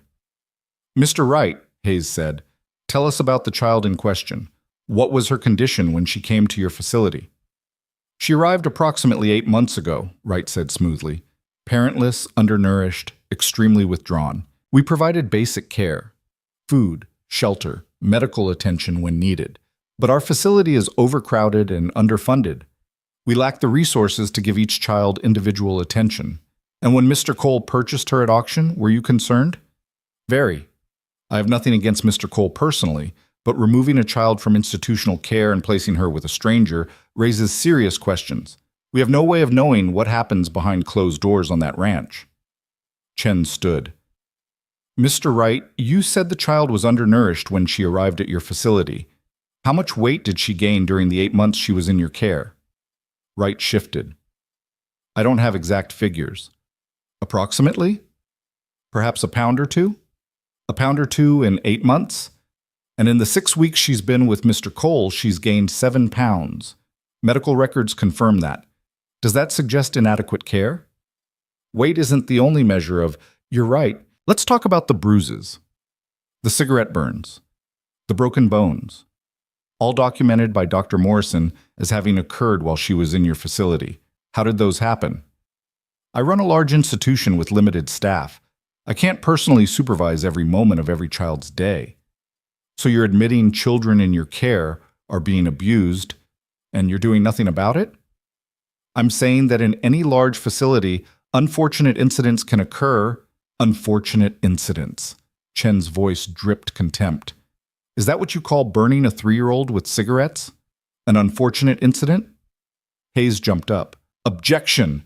The counselor is badgering the witness. Sustained, Judge Blackwell said. Move on, Mr. Chen. Mr. Wright, you filed this complaint within days of Mr. Cole taking custody. Why the urgent concern? I was worried about the child's welfare. Really? Because you didn't seem worried about her welfare when she was covered in bruises in your basement. But the moment she's removed to a safe home, suddenly you're very concerned. Why is that? Wright's face flushed. I resent the implication. Answer the question. I followed proper procedures in filing the complaint. Proper procedures? Did those procedures include contacting Dorothy Lang before filing, coordinating testimony, planning where the child would go if removed from Mr. Cole's care? I consulted with community leaders about the best interests of you coordinated with Mrs. Lang to get the child back under your control, Chen said flatly. Because children in your facility generate revenue from the territory, don't they? And you were about to lose that revenue stream. That's outrageous, Wright sputtered. Is it? How much does the territory pay per child per month for housing in your facility? Wright's mouth opened and closed. I don't see how that's relevant. I'll tell you how it's relevant, Chen said. Psychologically, she's still fragile, but she's showing signs of attachment to her caregivers and developing age-appropriate social behaviors. In my professional opinion, removing her from her current placement would be catastrophic. Why? Because trauma isn't just physical. This child has learned that the world is unsafe, that adults hurt her, that she has no value. Mr. Cole's household is the first place she's experienced safety. Removing her now would confirm her worst beliefs about herself and the world. It could cause psychological damage that would take years to overcome, if it ever could be. Hayes cross-examined, but Morrison was unshakable. Medical facts were medical facts. Chen called Sarah Henderson next. She testified about the auction, about Lily May's condition, about the transformation she'd witnessed. I've raised 4 children, she said, and I'm telling you, what that man has done for that baby is nothing short of miraculous. She was dying. Now she's living. That's all that matters. Hayes tried to shake her. But Mrs. Henderson, don't you think a child needs a mother? I think a child needs someone who won't hurt her, Sarah shot back. Gender doesn't matter nearly as much as goodness. And Mr. Cole is a good man, Margaret testified next, describing the daily reality of caring for Lily May. The nightmares, the food hoarding, the slow, painful process of teaching a child that safety was possible. That baby thinks she's going back to hell, Margaret said bluntly. And if you send her there, you prove her right. Finally, Chen called Ethan.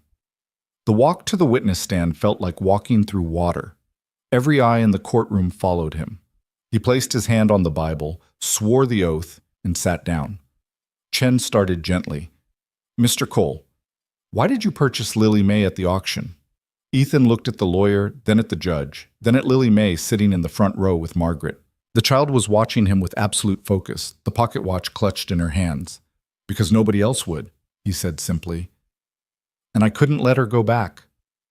Why not? Because I knew what going back meant. I saw it in her face. She'd given up. And He paused, searching for words. I've lost people. I know what it's like to think you'll never get anything good again. I couldn't let a child live with that. You're talking about your wife and daughter. Yes. Some might say you're trying to replace them.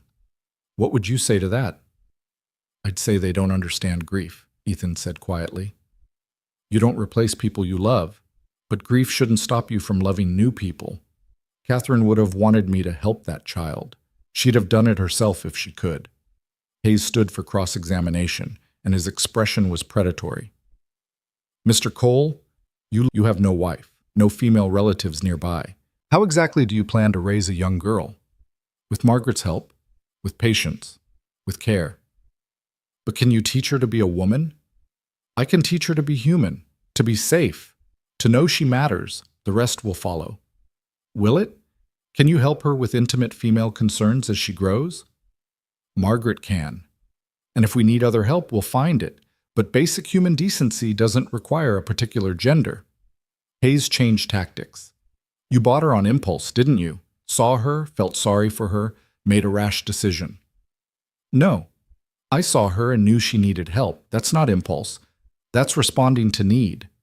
You paid far more than the asking price. Why? Because she's not merchandise. She's a child. And you don't haggle over saving someone's life. Hayes smiled coldly. Very noble. But nobility isn't the same as capability. You have no experience with children, no training. What makes you think you can handle a traumatized child? I don't know if I can, Ethan said honestly. But I know I'll try, and I know what happens if I don't. She goes back to the place that hurt her. I won't let that happen. It's not your choice, Mr. Cole. It's the court's. Then I'm asking the court to make the right choice. Hayes pressed harder, trying to rattle him, but Ethan stayed calm, answered every question honestly, didn't get angry, didn't break. Finally, Hayes said, "No further questions," and sat down looking frustrated. Chen stood for redirect. Mr. Cole, do you love this child? Ethan looked at Lily May. She was watching him with those enormous eyes, the watch pressed to her heart. Yes, he said. I do. Why? Because she's brave. Because she survived things that would destroy most people. Because she trusted me when she had every reason not to. Because she matters. His voice roughened. Because she's mine to protect now, and I don't abandon what's mine. Thank you, Chen said. No further questions. Judge Blackwell looked at his notes. Both sides have presented their cases. I'll take this under advisement and issue a ruling tomorrow morning at 9 o'clock. Court is adjourned. The gavel fell. It was over. All the preparation, all the testimony, all the fighting, over. And now they had to wait. Ethan left the stand and walked to where Lily May sat. She launched herself into his arms, and he held her while the courtroom emptied around them. Did we win? She whispered against his shoulder. I don't know yet, baby, but we tried. We tried as hard as we could. She pulled back to look at him. If they take me, they're not going to. But if they do, her small face was fierce. I'll remember. I'll remember you came back. I'll remember you tried. Ethan's chest hurt. I'm not letting them take you.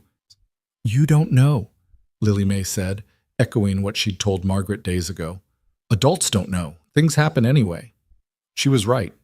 He didn't know. Couldn't promise. All he could do was wait for a judge to decide whether love mattered more than propriety, whether safety mattered more than social conventions, whether one broken man and one broken child could build something whole together. They rode back to the ranch in silence as the sun set over the mountains, painting the sky in shades of fire and blood, and the pocket watch ticked in Lily May's hands, counting down to judgment. That night, nobody slept. Margaret moved through the house like a spirit, tidying things that didn't need tidying, making tea that nobody drank, standing at windows and staring out at darkness. Ethan sat in the parlor with a book he didn't read, turning pages at random intervals, his mind replaying every moment of the hearing, every answer he'd given, every question he should have answered differently. Lily May lay in her bed upstairs, eyes wide open, the pocket watch ticking beside her pillow like a heartbeat counting down to disaster. She'd learned long ago that sleep made you vulnerable, and tonight vulnerability felt like a luxury she couldn't afford. So she stayed awake, listening to the house settle around her, memorizing the sounds of safety in case she never heard them again.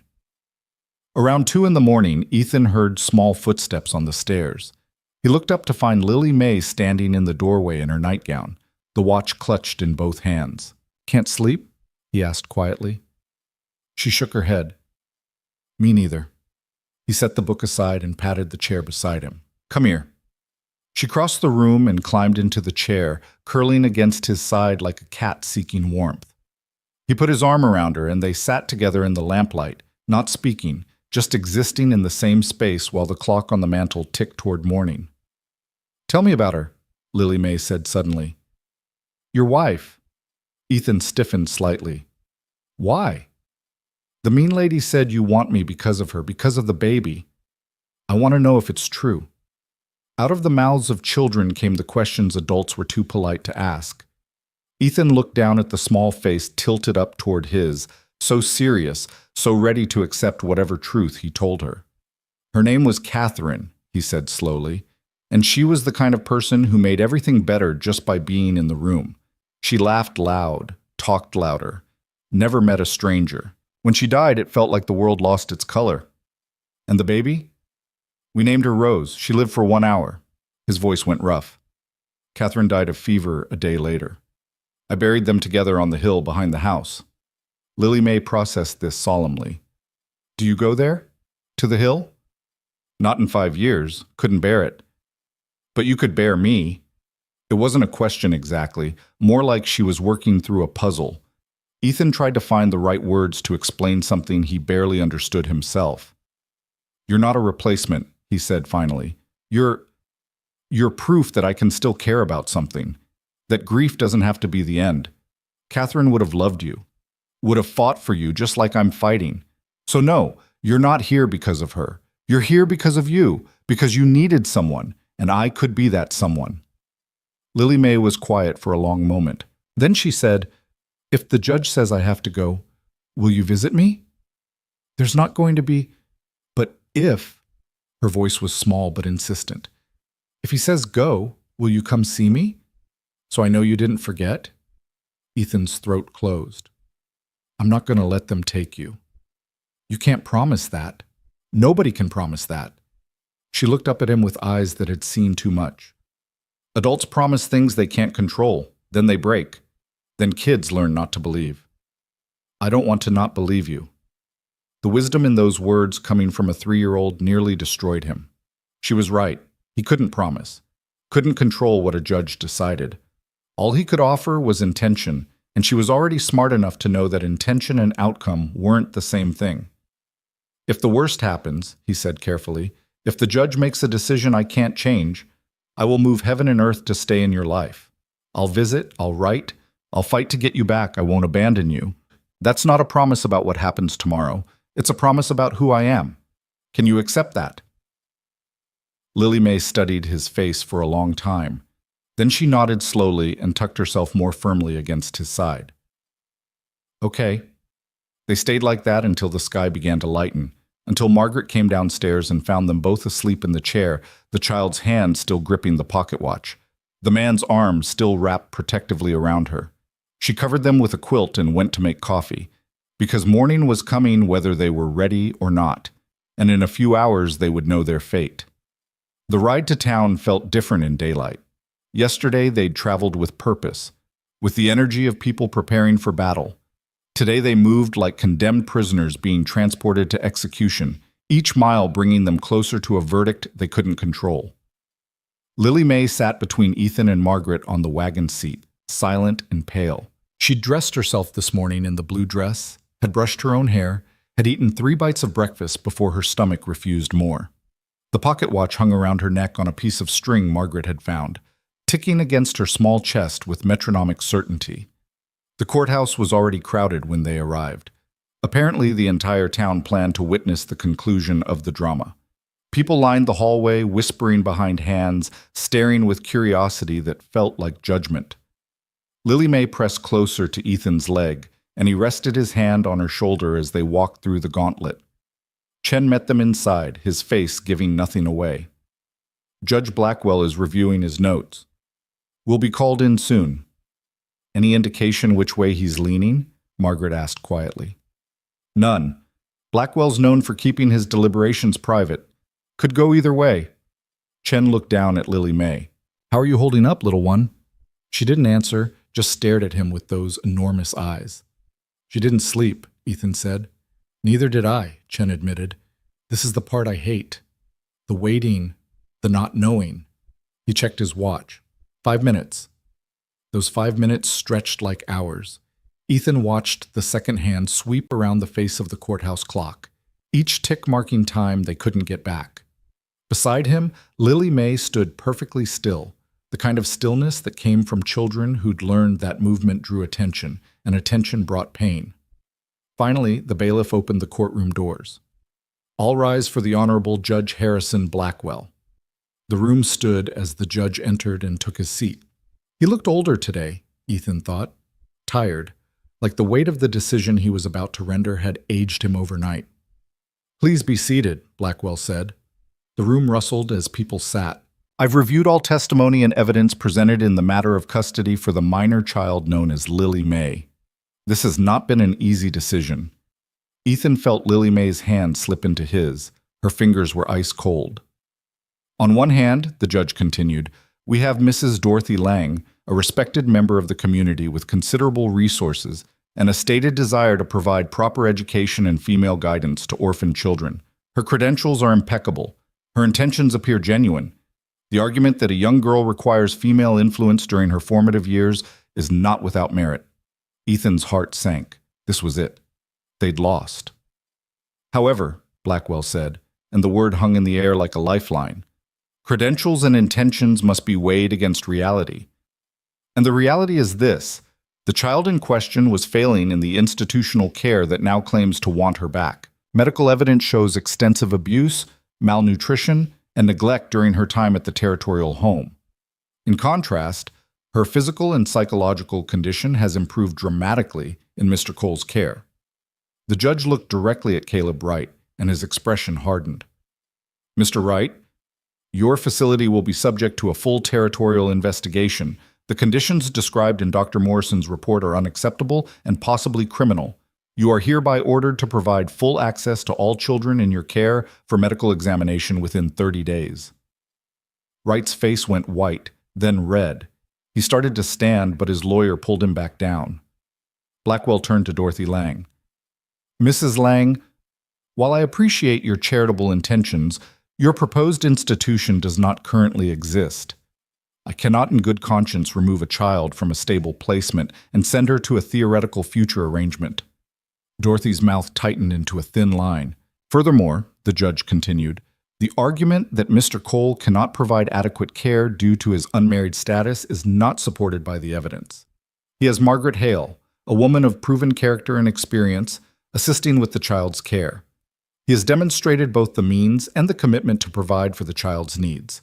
And most significantly," Blackwell paused, looking at the papers before him, "the child herself has formed an attachment to him.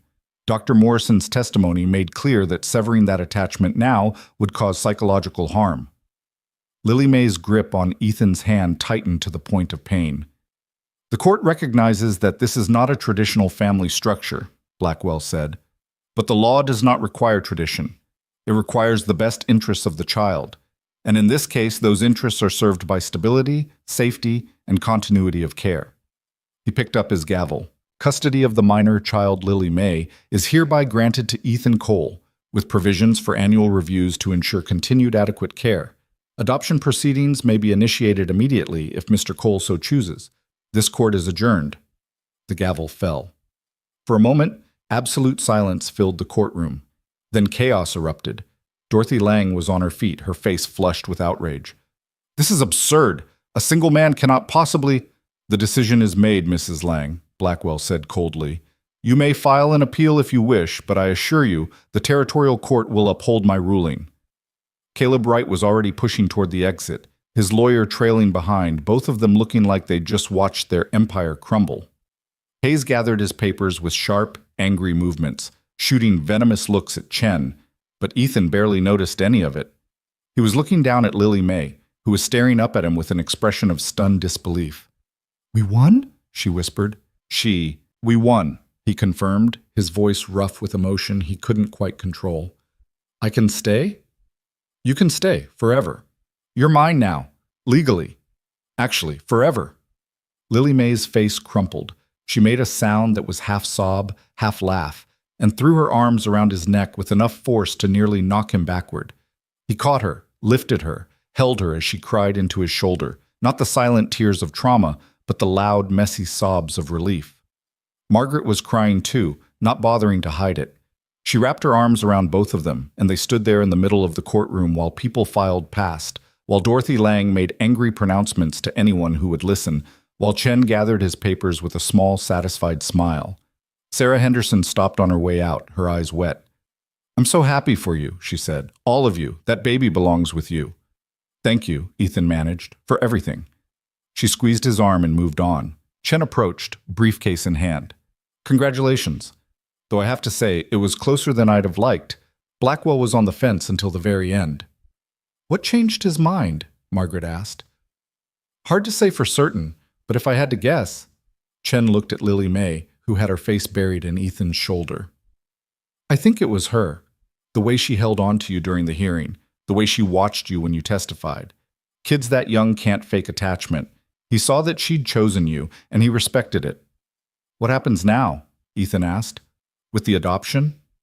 "I'll start the paperwork tomorrow. Should take a few months to finalize, but it's a formality at this point. The hard part's over." Chen extended his hand. "You fought for her. You won. Not many people would have done what you did." Ethan shook his hand. "I just did what needed doing." "That's what makes it remarkable," Chen said. "Now take your daughter home." "Your daughter." The words settled into Ethan's chest like they'd always belonged there. They walked out of the courthouse into brilliant morning sunshine. The crowd had mostly dispersed, though a few people lingered to offer congratulations or simply stare. Ethan ignored them all, focused entirely on getting Lily May to the wagon and starting the journey home. But as they reached the street, a voice stopped them. "Mr. Cole, a word, if you please." Ethan turned to find Caleb Wright standing behind them, his face carefully composed but his eyes burning with rage. "We have nothing to discuss," Ethan said coldly. "Oh, I think we do." Wright's smile was poisonous. "You may have won today, but this isn't over. I have friends in the territorial government, connections. This investigation Blackwell ordered? It won't find anything, and when it doesn't, I'll be filing a formal complaint about your fitness as a guardian. I'll make your life very difficult, Mr. Cole. You and that little—" He didn't get to finish. Ethan handed Lily May to Margaret, took 3 steps forward, and grabbed Wright by the front of his expensive coat. He didn't shake him, didn't yell, just looked into the man's eyes with an expression that promised violence if necessary. "You listen to me very carefully," Ethan said, his voice quiet and absolutely lethal. "You go near my daughter again, you so much as speak her name, and I will end you. Not legally, not through courts. I will personally see to it that you regret every breath you take. Do you understand me?" Wright's face had gone pale. He tried to pull away, but Ethan's grip was iron. "I asked if you understand." "You're threatening me," Wright managed, "in front of witnesses." "I'm promising you," Ethan corrected. "There's a difference. Now answer the question." I understand." Ethan released him with enough force to send him stumbling backward. "Good. Now get out of my sight." Wright straightened his coat with shaking hands, shot one last venomous look at them all, and hurried away. His lawyer followed, already arguing in low tones about next steps and appeals. Margaret stared at Ethan with wide eyes. "That was necessary," Ethan finished. "Men like Wright only understand one language. Now he knows where I stand." He took Lily May back from Margaret, and they continued to the wagon. As they climbed aboard, Lily May tugged on his sleeve. "What?" he asked. "You called me your daughter," she said softly. "To the mean man, you said, 'my daughter.'" Ethan looked at her. "That's what you are." "But the judge didn't say—" "The judge gave me custody. The adoption will make it official." "But Lily May—" He cupped her small face in his hand. "You became my daughter the moment I took you off that platform. Everything since then has just been the world catching up to what I already knew." Her eyes filled with tears again. "Can I call you Papa?" The question hit him like a physical blow. Papa. The word his own daughter would have said if she'd lived long enough to learn speech. The word he'd thought he'd never hear. "Yes," he said, his voice breaking. "Yes, you can call me Papa." Lily May smiled then. A real smile, full and bright and absolutely transformative. She threw her arms around his neck again, and this time when she said it, Her voice was filled with joy instead of fear. Papa! Margaret wiped her eyes and snapped the reins, turning the wagon toward home. Behind them, Redemption Flats receded into the distance, along with courtrooms and judges and people who thought they knew what was best for a child they'd never bothered to know. Ahead lay the ranch, the mountains, and the future they were going to build together. The ride home was different from the ride there. The tension that had coiled around them for weeks began to unravel, replaced by something lighter. Not quite celebration. The trauma was too recent, the victory too hard won, but relief. Deep, bone-settling relief. Lily May sat between Ethan and Margaret, chattering for the first time since they'd known her. Words tumbled out like she'd been saving them up, questions about everything and nothing. Could she help feed the horses when they got home? Could she learn to gather eggs? Would Margaret teach her to make bread? Could she pick flowers from the meadow? Margaret answered each question with patience and warmth, and Ethan just listened, marveling at the transformation. This was what a safe child sounded like. Curious, energetic, present. When they reached the ranch, Lily May scrambled down from the wagon before it fully stopped and ran toward the house like she was afraid it might have disappeared while they were gone. She threw open the door, ran inside, touched the furniture, the walls, the stove, confirming its reality. "It's still here," she called out. "Everything's still here." Ethan and Margaret exchanged glances as they followed her inside. "Of course it's still here," Margaret said gently. "This is your home. It's not going anywhere." But Lily May kept moving through the rooms, touching things, naming them. Table, chairs, stove, my bed, my room. Each word was an anchor tying her to this place, making it real. Finally, she stopped in front of Ethan, slightly out of breath, her face flushed.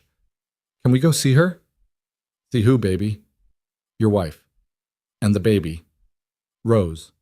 She said the name carefully, like it was precious. "You said they're on the hill. Can we go?" Ethan felt his chest tighten. 5 years. 5 years he'd avoided that hill, unable to face the graves and the memories and the loss. But Lily May was looking at him with such earnest hope, such a desire to understand the pieces of him, that he found himself nodding. "Yeah," he said quietly. "Yeah, we can go." Margaret offered to come with them, but Ethan shook his head. "This is something I need to do with her, just us." So they walked together up the hill behind the house, through the tall grass that had grown wild over the years, toward the 2 white crosses that stood against the sky. Ethan's steps slowed as they approached, his heart hammering, but Lily May's small hand in his kept him moving forward.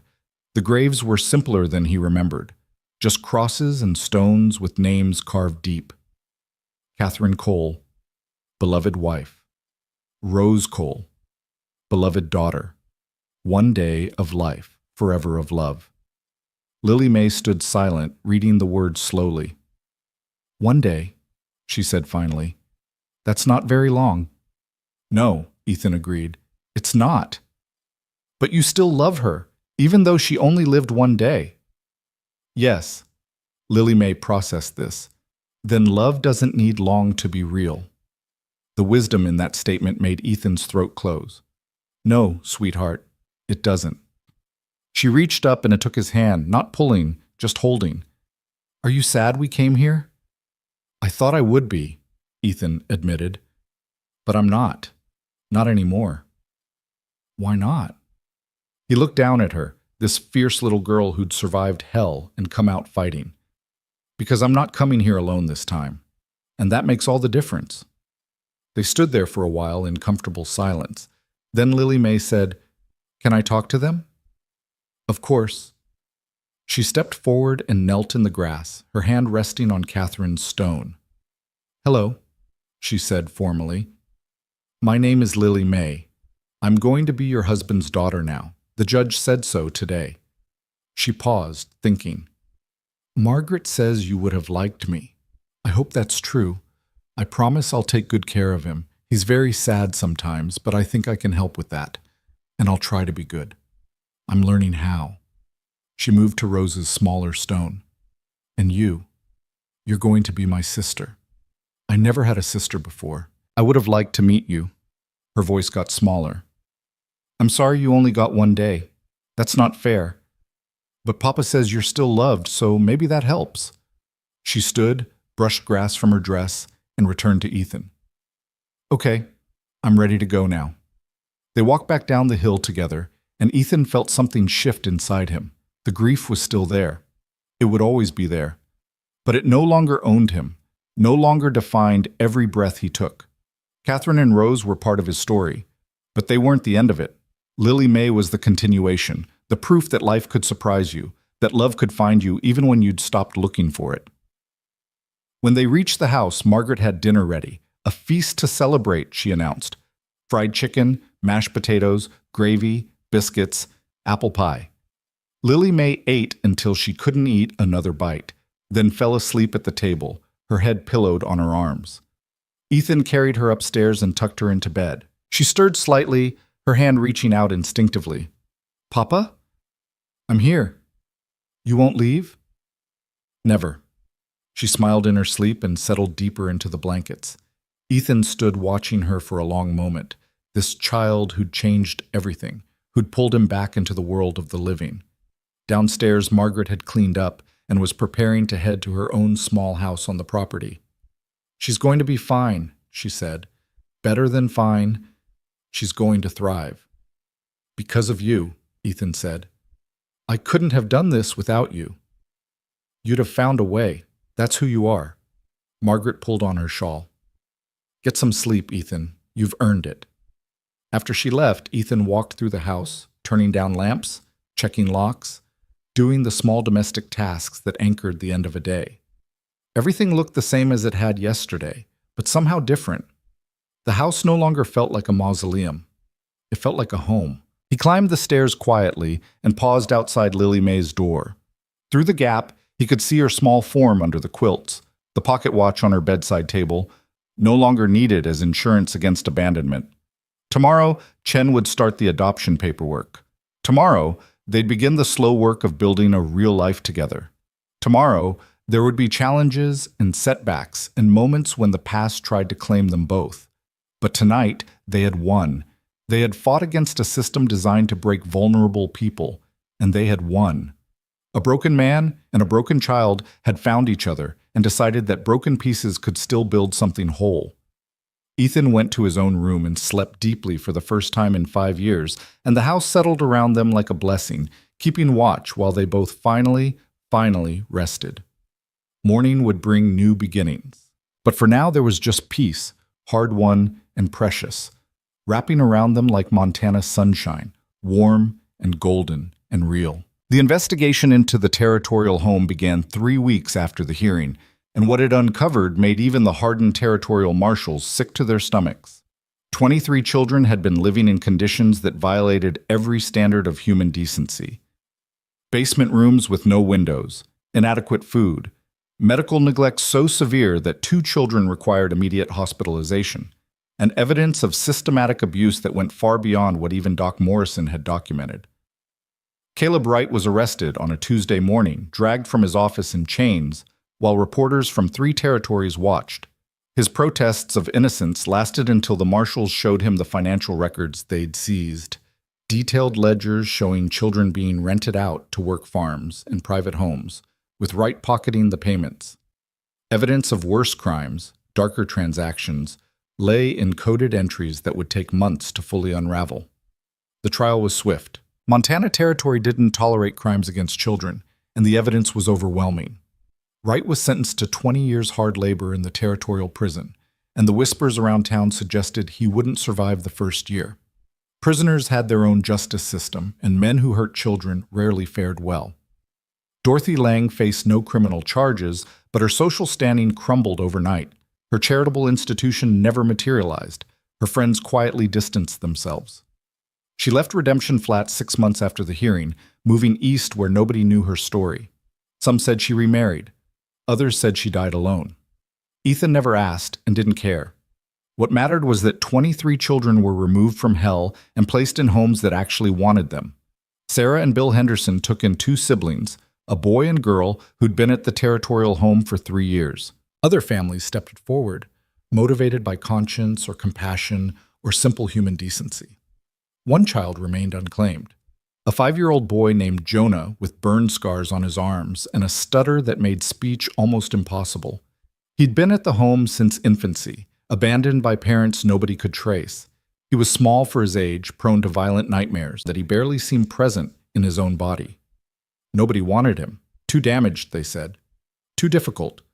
Better to send him to another institution, somewhere equipped to handle such cases. Lily May had other ideas. She'd been thriving in the months since the hearing. The nightmares had decreased to once or twice a week. Her vocabulary had exploded as she made up for lost time, asking questions about everything, narrating her days in a constant stream of observation and wonder. She'd gained 12 pounds, and her face had lost that hollow, hunted look. The adoption had been finalized in November, on a cold, clear day when the first snow was falling on the mountains. Judge Blackwell himself had performed the ceremony, his stern face softening as he declared Lily May officially and legally a Cole. She'd worn a new dress Margaret had sewn, and afterward they'd celebrated with cake at the ranch while she practiced writing her new name over and over, Lily May Cole. Now it was early spring, and she'd accompanied Ethan to town for supplies when they'd passed the temporary shelter where the remaining territorial home children were being housed. Jonah had been sitting on the steps, alone, his arms wrapped around his knees, rocking slightly. Lily May had stopped walking, just stopped dead in the street and stared at him. "That boy," she said. "Why's he alone?" "I don't know, baby," Ethan had answered, probably waiting for someone. But she'd kept staring, and something in her face made Ethan's chest tighten. Recognition, not of the specific child, but of what he represented. The isolation, the abandonment, the absolute certainty that nobody was coming. 3 days later, she'd brought it up at dinner. "Papa, the boy at the shelter, Jonah, nobody wants him." Ethan and Margaret exchanged glances. "How do you know his name?" "I asked Mrs. Henderson. She said he's been there longest, said he's got problems." Lily May pushed food around her plate. "What kind of problems?" "I don't know the details," Ethan said carefully. "But sometimes children who've been hurt very badly need special care, special patience." "Like me?" "Like you were, yes."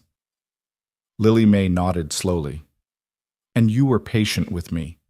"Of course I was." "So you could be patient with him too." The direction of the conversation was becoming clear, and Ethan felt his heart rate pick up. "Lily May, he needs a home, Papa. Nobody's going to take him. I can tell. I know what that looks like." Her voice was matter-of-fact, but her eyes were fierce. "And we have room. We have Margaret and you and me. We could make room for one more." "Sweetheart, taking care of you is one thing, but another child, especially one with significant trauma—" "You mean broken," Lily May interrupted. "Like I was broken. Like you were broken after your wife died. Broken doesn't mean not worth fixing." Margaret made a sound that might have been a laugh or a sob. "She's got you there." Ethan looked at his daughter, his fierce, brilliant, impossibly empathetic daughter, and saw the determination in her face. The same determination he'd seen in the mirror when he'd decided to fight for her custody. "Let me think about it," he said finally. "Thinking's just another way of saying no slowly," Lily May said. "Mrs. Henderson told me that." "Did she now?" "She also said that people who've been saved have a duty to save others when they can, that it's how grace works." Lily May set down her fork. "You saved me, Papa. Now we should save Jonah." The simple logic was irrefutable, and somewhere in the back of Ethan's mind, he realized he'd already made the decision. He'd made it the moment Lily May had stopped in the street and recognized herself in another broken child. 2 weeks later, Jonah came to live at the Cole Ranch. The first days were harder than even Ethan had anticipated. Jonah wouldn't speak, wouldn't make eye contact, wouldn't eat unless food was left where he could take it when no one was watching. He hid in corners, under furniture, behind doors. The slightest loud noise sent him into trembling panic. He wet the bed every night and would then try to hide the evidence, terrified of punishment. Margaret handled the practical aspects with the same competence she'd shown with Lily May. Clean clothes, consistent meals, gentle routines. But it was Lily May who reached him in ways the adults couldn't. She understood his language, the language of trauma. She knew why he hid food in his pockets, so she gave him a box for his room where he could keep supplies without anyone questioning it. She knew why he flinched from sudden movements, so she made sure to walk heavily so he always heard her coming. She knew why he tested boundaries, pushing to see when the kindness would end, so she stayed patient through his small acts of defiance. And slowly, incrementally, Jonah began to emerge. The first word he spoke was to Lily May, 3 weeks after his arrival. She'd been reading, or pretending to read, making up stories from the pictures in a book. And he'd been sitting across the room, watching with the intensity of someone memorizing an escape route. What's that?" he'd stammered, pointing to an illustration of a horse. Lily May had looked up, careful to keep her expression neutral. "Thunder." "Well, not this thunder. Our thunder." "But they look the same, don't they?" Your horse?" "Papa's horse, but kind of mine, too. Want to meet her?" The terror in Jonah's face at the suggestion of going outside, of meeting a large animal, was immediate, but Lily May had simply returned to her book and said, "That's okay. She'll be here when you're ready." 2 days later, Jonah had appeared in the kitchen while Lily May was helping Margaret make bread and asked to see Thunder. Lily May had grabbed his hand without hesitation and led him to the barn, chattering the whole way about how gentle Thunder was, how she loved carrots, how her favorite spot to be scratched was right behind her ears. Ethan, watching from the house, had felt his throat close as he witnessed his daughter teaching another broken child that the world could be kind, that not all adults hurt, that home was a real thing you could trust. By summer, Jonah was speaking in full sentences, though the stutter remained when he was nervous. He followed Ethan around the ranch like a shadow, learning to care for horses, mend fences, read the weather in the sky. He called Ethan Sir at first, then Mr. Cole, and eventually, after much encouragement, simply Pa. The adoption was finalized in August, on a day so hot that even the grasshoppers seemed to move in slow motion. Jonah Samuel Cole. The boy who nobody wanted now had a family, a name, and a future. That evening, with both children finally asleep after a day of celebration, Ethan stood on the porch with Margaret and watched the sun set over the mountains. "Never thought I'd see this," Margaret said quietly. "This house full of life again. Children laughing. A real family." "Neither did I," Ethan admitted. 5 years ago, I thought I was done. Thought the best parts of my life were buried on that hill. And now? Now I know that life doesn't end just because you think it should. It finds ways to continue, to surprise you." He looked at Margaret. "Thank you. For everything. For staying when I was more ghost than man. For believing I could do this." "You didn't need me to believe in you," Margaret said. "You just needed someone to remind you how to believe in yourself." She squeezed his arm. "Those children are lucky to have you." "No," Ethan said. "I'm lucky to have them." The years that followed were not without challenges. Lily May had nightmares that would probably never fully disappear, moments when the past reached out and grabbed her. Jonah struggled with trust, with anger, with the fear that safety was temporary. There were difficult days, setbacks, moments when Ethan questioned whether he was doing enough. But there were more good days than bad. Days when both children raced each other to the barn, shrieking with laughter. Days when they helped Margaret in the kitchen, making more mess than food. Days when they sat on the porch in the evening and Ethan told stories about Catherine and Rose, teaching them that remembering the dead didn't mean forgetting to live.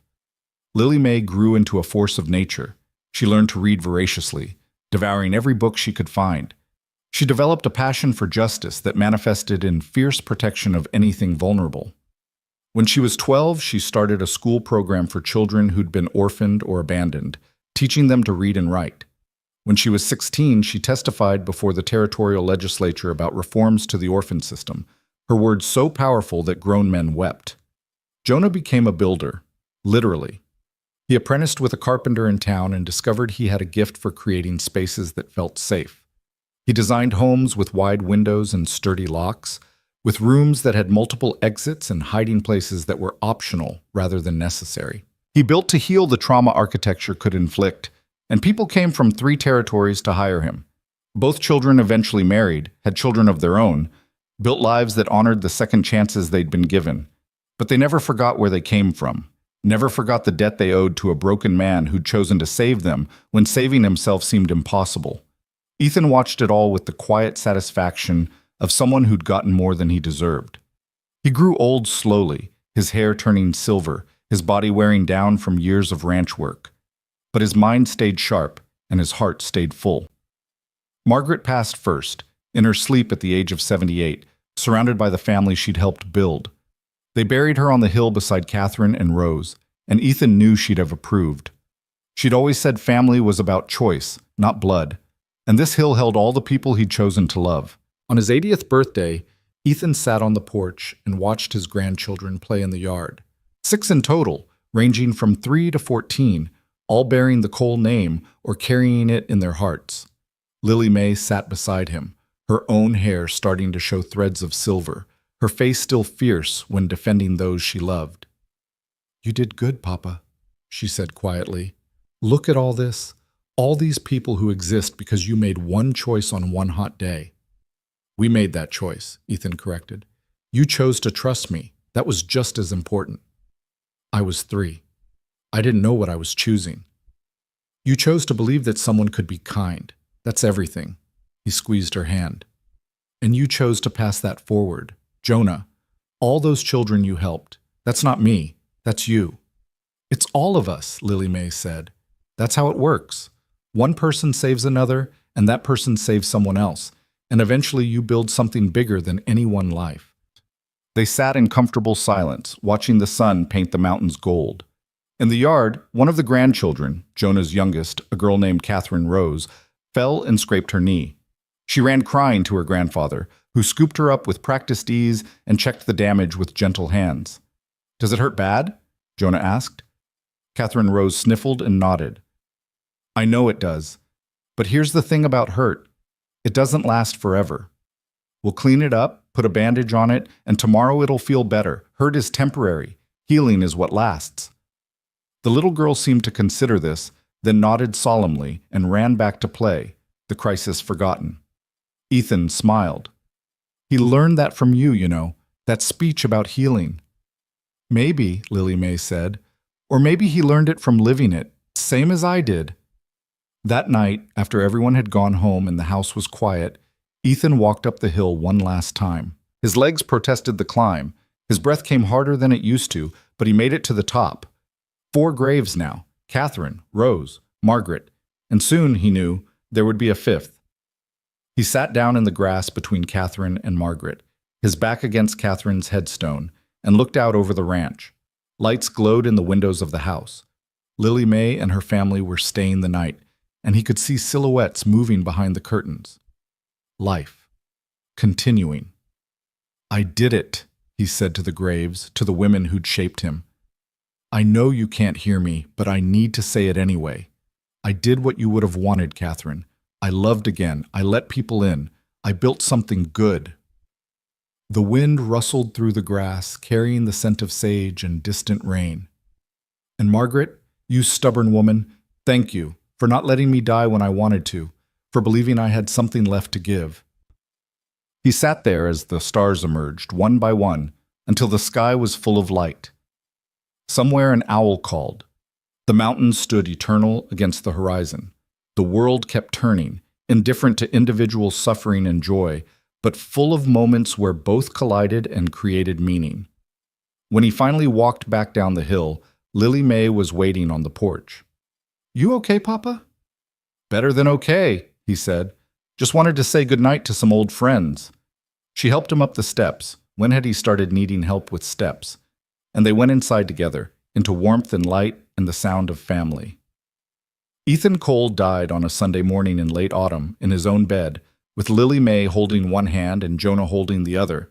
His last words were, "Thank you for choosing me," though neither of his children was sure if he was talking to them or to someone they couldn't see. They buried him on the hill between Catherine and Margaret, and the funeral was attended by more people than Redemption Flats had seen in years. Children he'd never met came to pay respects to the man who'd saved their parents or grandparents. Officials from the territorial government spoke about his impact on orphan reform. Sarah Henderson, now ancient herself, wept openly and told anyone who would listen about the day she'd watched a lonely man save a dying child. But it was Lily Mae's eulogy that people remembered, She stood at the grave with Jonah beside her, looking out at the sea of faces, and spoke with the same fierce conviction she'd carried since childhood. "My father was not a perfect man," she said. "He was broken by grief, scarred by loss, and carrying wounds that never fully healed. But he made a choice. When he saw someone who needed saving, he saved them. Not because it was easy, not because it made sense, but because it was right. And that one choice changed everything. It changed me. It changed Jonah. It changed every life we've touched since then. One man, one choice, one moment of compassion, and the ripples spread until they touched hundreds of lives. Thousands, maybe. That's not just legacy. That's grace. That's what it means to matter." She placed a hand on the fresh-turned earth. "Thank you, Papa, for seeing me when I was invisible, for fighting for me when I couldn't fight for myself, for teaching me that broken things can be made whole. I will carry you with me every day for the rest of my life, and when my time comes, I'll make sure someone knows your story. Because stories like yours shouldn't end. They should echo." The crowd dispersed slowly, people lingering to share memories and condolences. Eventually, only Lily Mae and Jonah remained on the hill, standing between their parents' graves. "You think he knew?" Jonah asked quietly. "How much he changed everything." "I think he knew he tried," Lily Mae said. "Maybe that was enough." They stood there as the sun set, painting the Montana sky in impossible colors, gold and crimson and shades of purple that had no names. Below them, the ranch spread out in peaceful order. Children played in the yard. Smoke rose from the chimney. Life continued, as it always did, carrying forward the legacy of a broken man who'd chosen love over isolation, courage over fear, and redemption over despair. Lily Mae reached into her pocket and pulled out an old silver pocket watch, worn smooth by decades of handling. The same watch Ethan had given her that first week, the one she'd clutched as insurance against abandonment. She'd carried it ever since, through everything: marriage, childbirth, loss, triumph. A reminder of the moment when everything changed. She opened it, checked the time out of habit, then closed it again and held it against her heart. "We're going to be okay, Papa," she whispered. "All of us. Because you taught us how." The wind picked up, carrying the scent of autumn leaves and distant snow. The mountains stood eternal. The stars began to emerge. And on a hill in Montana, 5 graves held 5 people who'd formed a family, not through blood, but through choice, sacrifice, and the stubborn insistence that love was stronger than trauma. One man had seen a child who needed saving and decided to save her. That child grew up to save others. Those others saved still more. And the ripples spread outward, touching lives in ways that could never be fully measured, proving that redemption wasn't a destination, but a continuing act of faith. Ethan Cole's story ended on that hill.